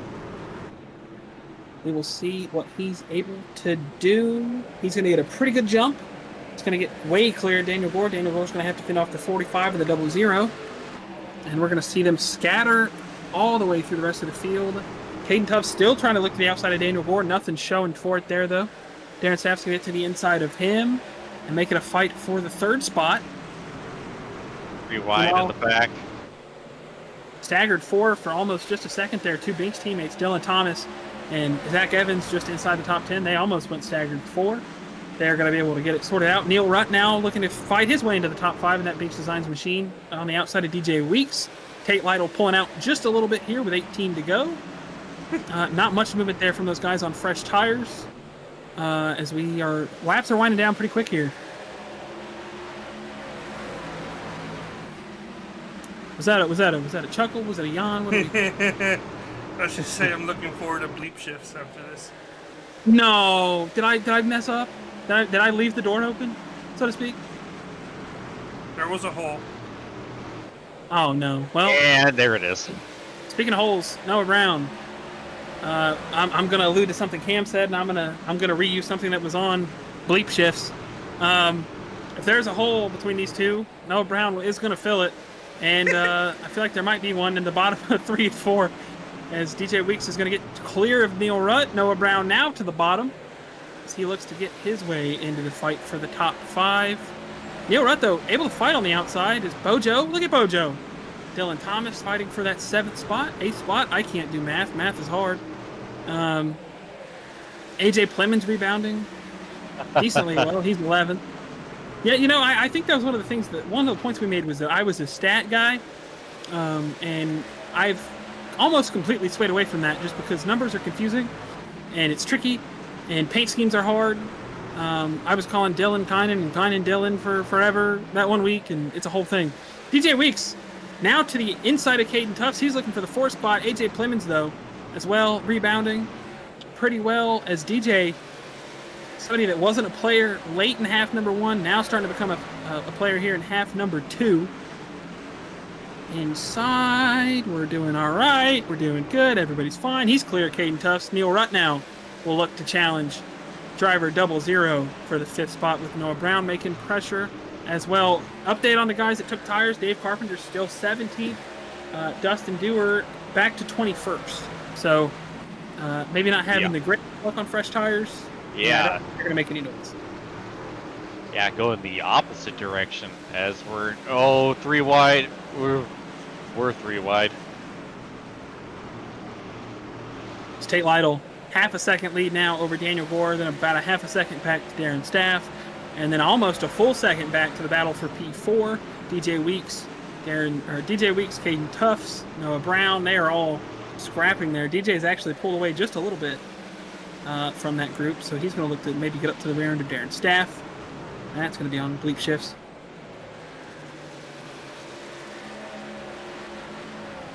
Austin Beers, not a lead lap car, unfortunately. Now going to go back 1 lap down. That damage still surmountable for that driver, the number 19 machine. At least he's got that half 1 win to fall back on. We will hear from him and your half 2 winner and some other notable drivers just after the race. So stay tuned for the 3Y TV post-race show. I'm going to get into Caden Tufts. Yeah, Noah's sending it. Going to maybe open the door for Neil Rutt, but Noah Brown cranking it in there. Oh, Lord. That one's all on you. Bojo in the wall.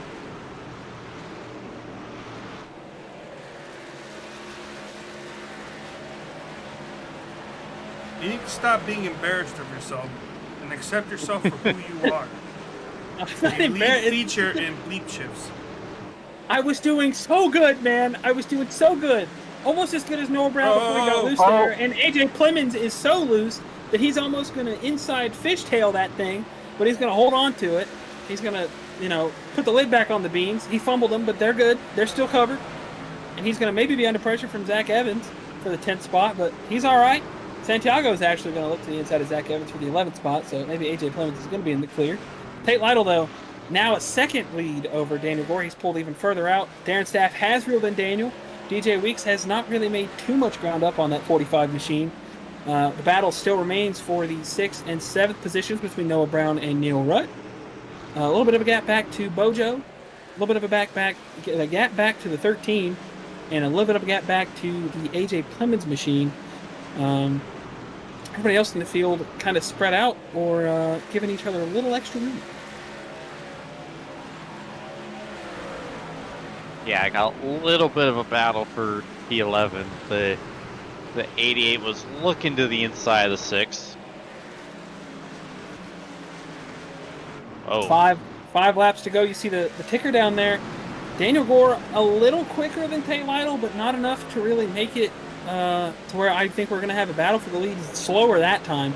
4 laps to go for the Tate Lytle machine. In what has been a dominant season so far, he's fought Daniel Gore, he's fought Austin Beers, he's fought AJ Plemons. And I think what a successful night this has been. The Redux guys, obviously, Daniel Gore 2nd and Noah Brown 6th. They're still going to have a pretty good night in team points wise. But Tate Lytle and Bojo, 1st and 8th, those are still fantastic runs for them as well. So not too much of a gap gain. As my voice is completely giving out, I apologize. I hate voice cracks. They know the crap out of me. But they're going to happen. As Tate Lytle, 2 to go this time by. He's pulling away from the 69 machine and the 45 machine. As I don't think we have a single gap or a single fight really inside the top 10 besides the Noah Brown and Neil Rutt battle.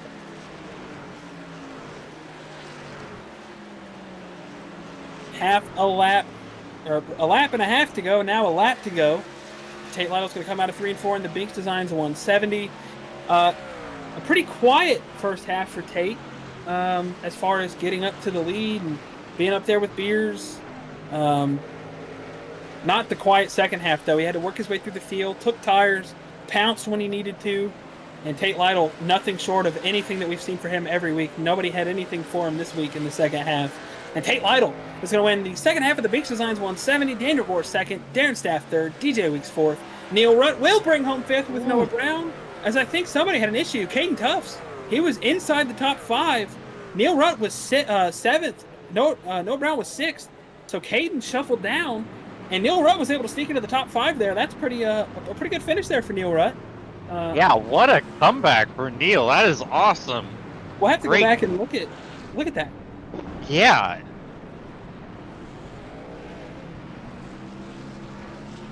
Tate Lytle's going to burn it down. Oh, what? That's new. Papa Wheelie and burn it down. Heck Has that yeah. been there? That little lip, has that been there? Is that new? I'm gonna answer perhaps. I have never hit that. I've lost count and gone to the infield. Yeah, Different bumps. the ripe age at that used to 22. not be there before. Yeah, the ripe age at 22. You learn a lot quickly. So Tate Lytle, I believe, win number 5 for him this season. Actually, it might be 6. As we see Bojo, he's going to do a little burnout. How about that? My pick, 26 to 7th. I gave him the momentum and I gave Bojo the mojo. I'm proud of that one. You should have the points lead by 4. Oh, are you doing like math on the doing fly? some quick Garland? maths. Quick maths for quick shits. That's I it. like that. Darn it, I was about to make that joke. Curse Yeah, you, I'm quick with Ty. it. I'm quick with it. I think I it's gave under. Bojo I think the it's mojo. under 5 points. Because I finished 8th in the first one, you won, and I finished 3rd in the second one, you finished 7th, and I was 1 point ahead of you. And then I believe, if I'm not wrong, Sarai also picked AJ Plemons, right? So she's up there. Yeah. It's pretty good. So we still have a dogfight in the broadcast picks. Nonetheless, though, Tate Lytle with a decent chunk out of Daniel Gore's points lead tonight. 7th and 2nd for Daniel Gore. 2nd and 1st for Tate Lytle. We will speak to him. We will speak to Austin Beers and some other notable drivers. I think we will start with our P3 finisher. I will go ahead and grab him up, Mr. Darren Stapp, for half number 2. Hey. Sorry, Darren. I know we put you up in the mobile conversation. Just type in the booth. You got a copy, buddy? I, in fact, do have a copy. All right, buddy. Well, I mentioned that it was kind of heartbreaking. We thought you were going to win half number 1. You're holding a water bottle to my face. This is awkward. We really thought that you were going to do good in half 1. You did. You finished 4th. I thought maybe you were going to have a shot at this one tonight. I know that first win is close. You've ran fantastic a lot of the last couple weeks. How close do you think you are to getting that done? Yeah. Yeah, we've had a lot of good consistent runs. Sorry, I have to mute the broadcast because I can hear you twice. But yeah, no, I think that we've been running really good. I didn't realize that my average was really good at Richmond, and I guess it proved tonight. But yeah, no, we've had a lot of good runs. I've been trying to get good finishes after the first couple weeks we floundered. But glad to take a P3 at a track that I didn't fully know I was 100% good at, but I am. So obviously the tire strategy played out kind of awkwardly. You pitted, I would say, fairly early in half number 1, and you were able to hang on. With the tire strategy in half number 2, did you feel like it didn't play as much of a factor because it was the nighttime, as Larry Mack says, the nighttime is the right time? Was there too much of a difference, or not really? Yeah, no, half 1. I thought that at least a couple of the guys that I was talking with in my team at RK, we thought that maybe pitting there early was the right call, but then after they pitted, everyone was like, it's fine. I'm like, guys, no, they have a better tire strategy. But I was just talking with Beers about it. I surprisingly held pretty well against him there late in that half. So I guess it did play a kind of a tire it kind of played a difference, but not as much as I thought it would. Half 2 we pitted at the halfway point. So I guess we really didn't get a full chance to see what the difference was, but overall half 2, I don't think it would have made much of a difference. It actually might have helped the older tires with cooler temps on the track. All right, buddy. Well, we also have more questions. Are those Mountain Dew socks to the left of you? Correct. This is a sock this is I got another one right here. It's usually on my shifter, but my H pattern, kind of broke right now. And then I have this right here, which I was unfinished, but I was not gonna drink this with how stressed I was. So this is actually water in here, but thought it'd be funny if I put it in the Baja Blast cup. So That's yes, very those valid. are indeed these are indeed Mountain Dew socks, and we won't mention what's past those. But... I already mentioned that. Carlos actually already did. Yeah. Oh, Yeah, fuck. we already made fun of You you for that. can't see detail from there, so it's perfectly fine. Yeah. It's fine. It's fine. All right, buddy. Well, obviously you have a lot of guys that you make paints for, but you also have a lot of partners that get you in this every week. So go ahead and shout out anybody that you want to for getting you up here tonight. Yeah. First of all, Carlos for broadcasting and giving me the ride for this many years now. How many? It's only been like 2 years, but still, he's always provided a ride, and it's been really appreciative. Obviously, my own little startup like paint shop that I have called Aaron Staff Paints. I'm trying to reach out a little bit more, hopefully getting more people. But yeah, no, I paint except on Aaron Evans card, which, by the way, fuck you, Bracy, taking my guy. Excuse you? But I You can't say that, sir. This is live television. I'm sorry. I still appreciate Ray though for the dick shifts and the quick shifts. Whoa! And I had here to. comes the I had flying. to. All right, Here that's comes the it. flying from the SCC. Oh, I hear the helicopters. They're after us. Oh, Time to fuck. run. All right. Oh no! Well, Oh, all right. Well, save us. Yeah, no, and my teammates, Fidel, Aaron, and Dallas for having info that I might not be able to get on my own. And yeah, sorry for the explicits. I'm gonna get fined. No, I'm just here so I don't get fined. we're just really disappointed in you. That's all. That's the only repercussion. I'm just happy to hear you The FCC here won't let me post-race. be. Yeah. Yeah, no, it's I've been working really hard to try to get it. This truck at first didn't really treat me well at the start of the season, but as we're going through, I'm starting to get a little adjusted to it. All right, buddy. Well, good stuff tonight. You've had a great start to the season, and I feel like we're going to see you in victory lane soon enough. You just keep stringing these things together, man, and it's going to fall. Yeah, thank you, Ty. Thank you to all the broadcasts through, by the way, at 3A TV. Appreciate you guys. We appreciate you, buddy. That is Darren Staff, our third place finisher for half number 2. He's waving through us through the camera there. James, I'm going to pull up our second place finisher for half number 2, Mr. Daniel Gore, if you want to take it away. Alrighty. Daniel Gore, James Watson up in the booth. Got a copy? Yes, I do. All right. Heck of a drive. Another really consistent run for you tonight. First of all, take us through half one and your adventures trying to stay up towards the front and battle with Tate and all of them. Half one, I got a little hot that race. I pit early. I figured, no, we're close enough to the halfway. Everyone's going to come in and take tires, and everyone came in, but not everyone took tires. And when I realized that, then the second caution came out. I was like, oh man, it's over. And it was just frustrating. I felt like I got used up a lot in that first race, more than it should have really been. But we finished, I think it was 7th or 8th in the first race. I don't know where it was. But I'm pretty happy with it, considering how badly I got used in that first race. Yeah, you did a heck of a job dealing with that. And to take us through the adventures of the second half, that was a heck of a job getting through traffic and being up there battling Tate for the win. Take the folks at home through your strategy, just trying to make all those passes and keep yourself alive, making it through the traffic. This second race honestly felt way calmer than the first one ever would. I don't know, I wasn't really paying attention to going through the traffic. I was passing car after car after car. Then we got up to, I don't remember where it was. I think we were Well, I don't know what it was. Whenever that first caution came out, we were well past halfway, I think. So we both came down, took 4 tires. Tate did too.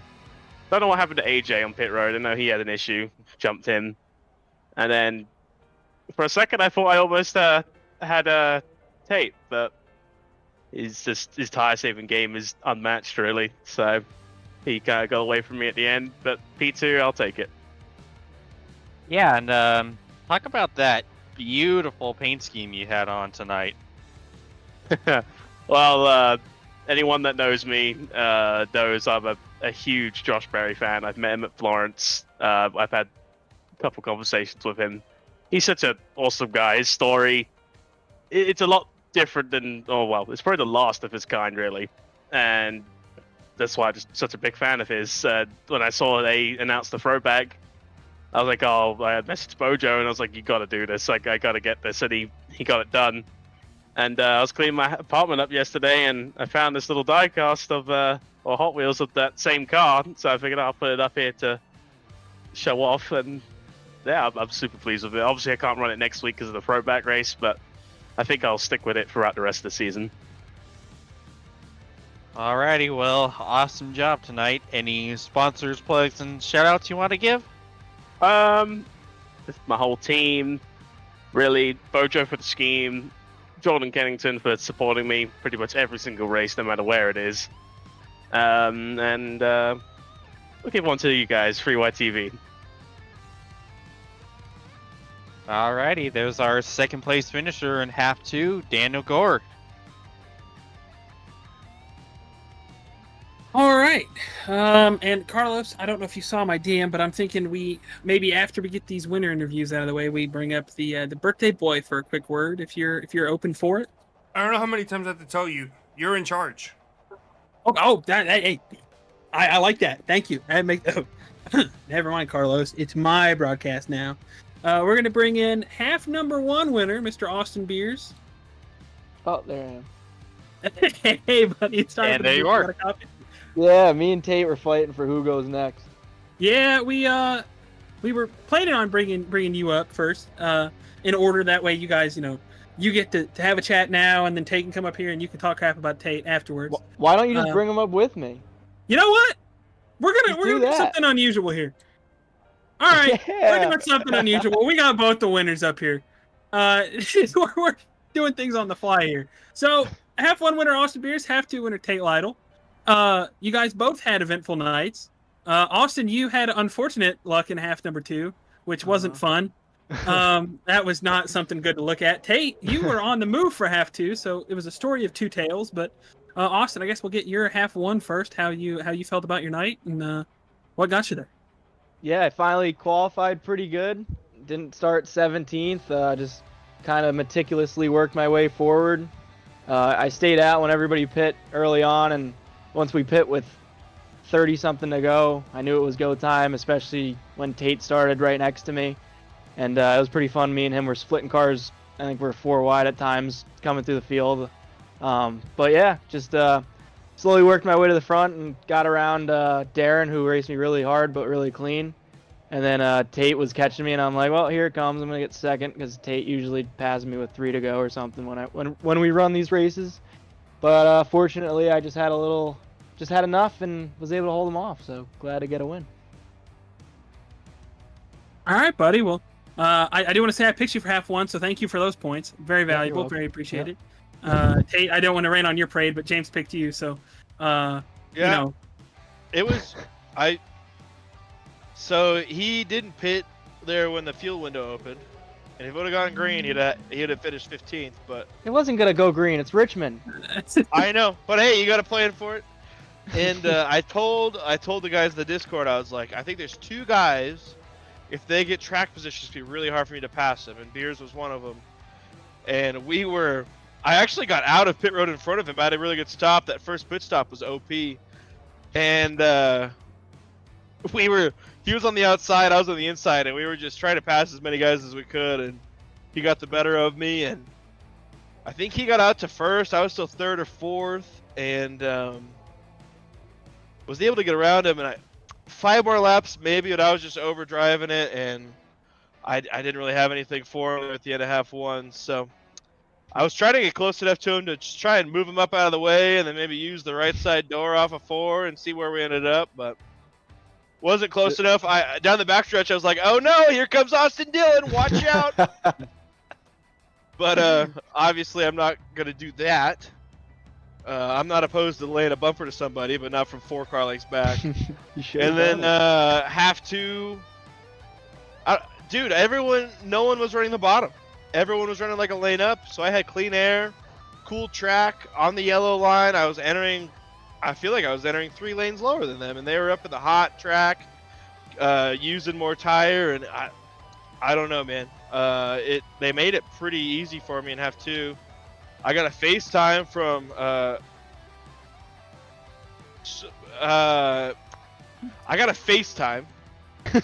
and I couldn't really not answer it, so I answered it and I said, "I am racing. Good night."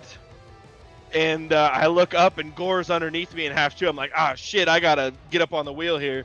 So I hung up on the FaceTime and barely kept the lead when the caution came out. Then that last however long run, I was like, I'm just going to try and get out to a second, manage that, and see where we end up. And worked out for us. Got the half 2 win, second and first. Wish we could have got to Beers there the first half. That'd be 7 in a row, but instead it's 6 out of 7, but still pretty good. I got to work next Thursday, so I'm not going to be able to beat Eldora, which is a real bummer because I love me some dirt. But yeah, hopefully that doesn't hurt us too much in the points. It probably will because it's 2 races. Every time you miss a race, you miss 2 races. So you won 6 races in a row? You don't know that? So listen, no. I won half 2 at Wilkesboro. Yeah. And then I won the 2 halves at Auto Club. Well, I should have had one of those.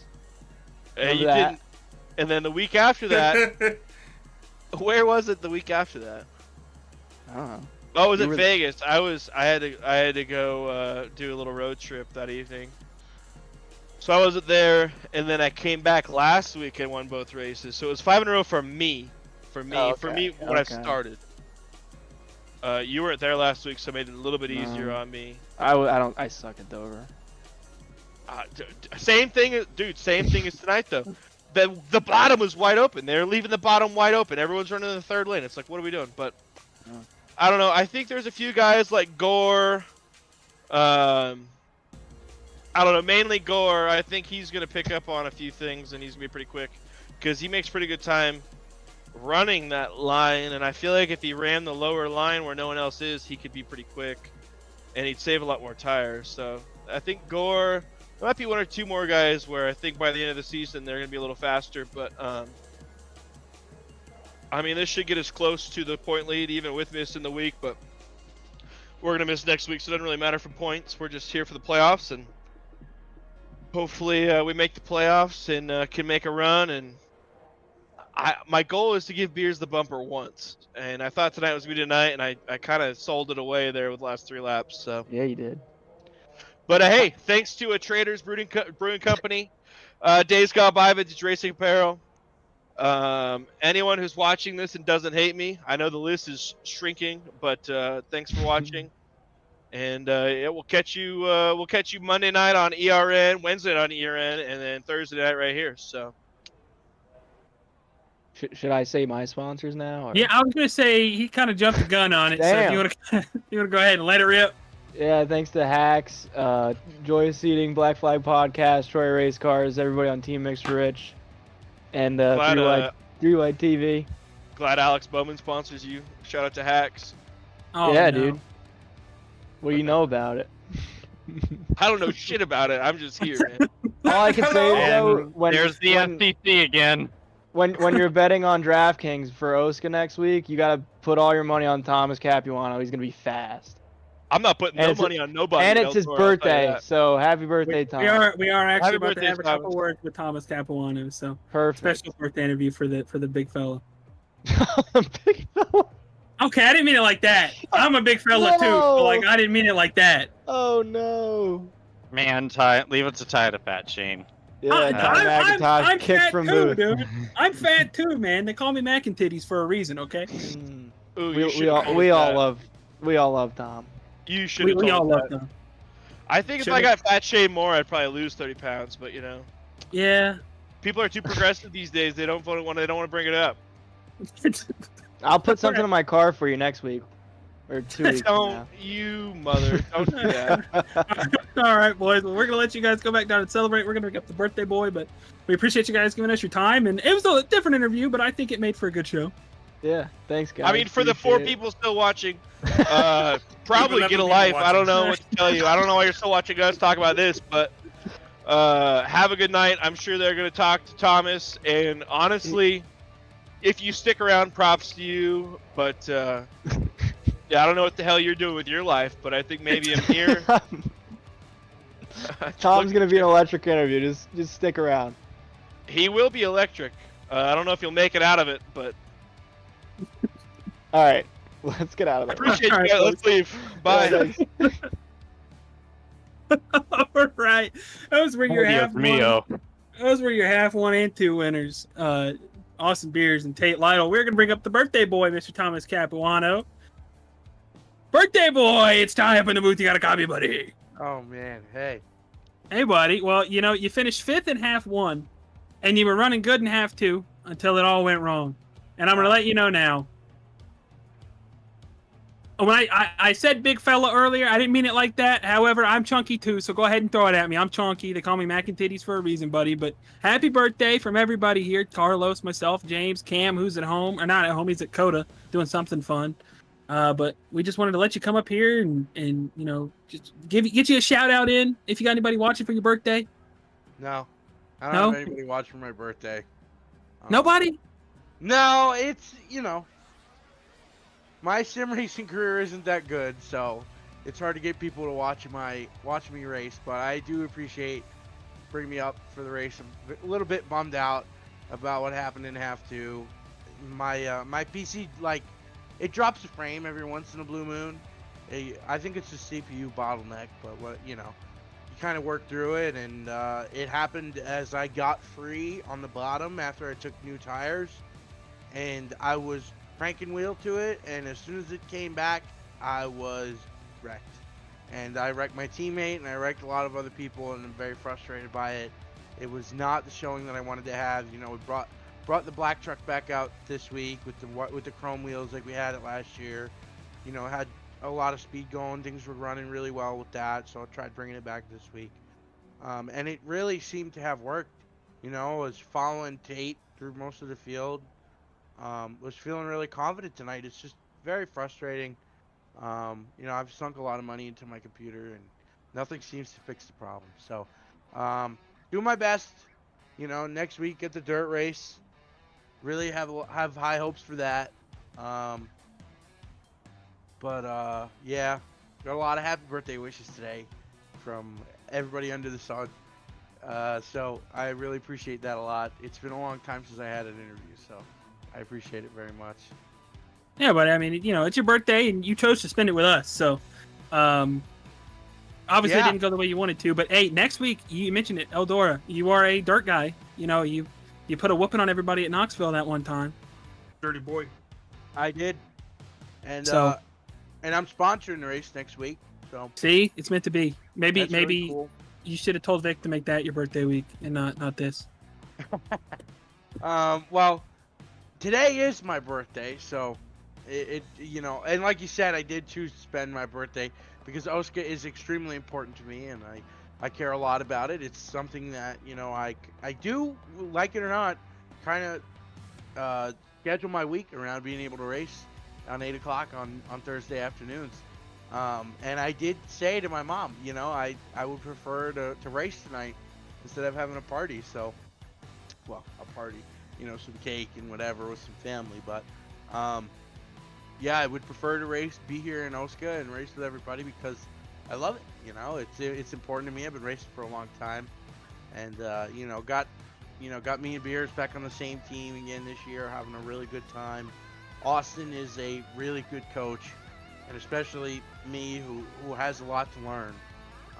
There's nothing more helpful than having somebody like that on your team, racing with you. Even though I did kind of get into it a little bit with him after we were wrecked. We were messing around with each other. And we ended up banging into each other, but you know, that's what happens. Cause you know, we're good friends. We laugh it off. So you know, like you said, on to next week with Eldora. The Fence Line Films Mud Summer Classic, as I guess is what it's being called. It's gonna be awesome. I'm pumped. You know, like the last race at not the last race, but the race at Knoxville that I won. I was pretty good there, and you know, I'm excited to see everybody's throwbacks. I really hope you guys like mine. I'm not gonna give it away, but myself and Beers are both gonna have pretty awesome throwbacks for next week. And it's gonna be absolutely fantastic. Hopefully put the 21 back in victory lane. You know, racing at Eldora is something that I've been really looking forward to. So, thanks again, guys. I really appreciate it. All right, buddy. Well, happy birthday again, and we'll let you pop down and celebrate with everybody. I'll join you down there in just a little bit, but thanks again, and have a good night, buddy. Appreciate it. All right, that was birthday boy Thomas Capuano and James. I think we had a pretty exciting night of racing. It was pretty good racing, and at the end of the day, same story that we've seen all season long. Tate Lytle, Austin Beers, Daniel Gore. They're the guys that are in the mix. Yeah, I don't know what was more crazier, the race or the post race interviews there. But yeah, it was an awesome night of racing. Like you said, we got to see a good mix of everything short track could be. You know, we saw tire runs, we saw spread out racing, try to manage your stuff. We saw crazy moves, late race restarts. You know, we basically got a little bit of everything, and it ended up being an absolutely enthralling night of racing. So yeah, I was happy to watch and happy to be a part of it. Well, thanks to you for popping in and joining myself and Carlos, and we will have Cameron Rich back next week. So get used to these normal shenanigans, because they're going to be back. And from everybody here at 3 Wide TV, everybody at OSCA, everybody that has anything to do with anything with these virtual race cars on the racetrack, we will be back here same time next week at Eldora for some dirt trucking. And we hope that you guys join us, and we hope you had a great time tonight. For myself, Ty McIntosh, James Watson, Carlos Acosta, everybody at 3 Wide TV and OSCA, we appreciate you guys tuning in. We hope you have a great night, and we'll see you next week. All right, mics are muted, feed is cut, and we are done. Guys, I just got a letter from the FCC. $10 million. We're screwed. Yeah, we're screwed. Damn.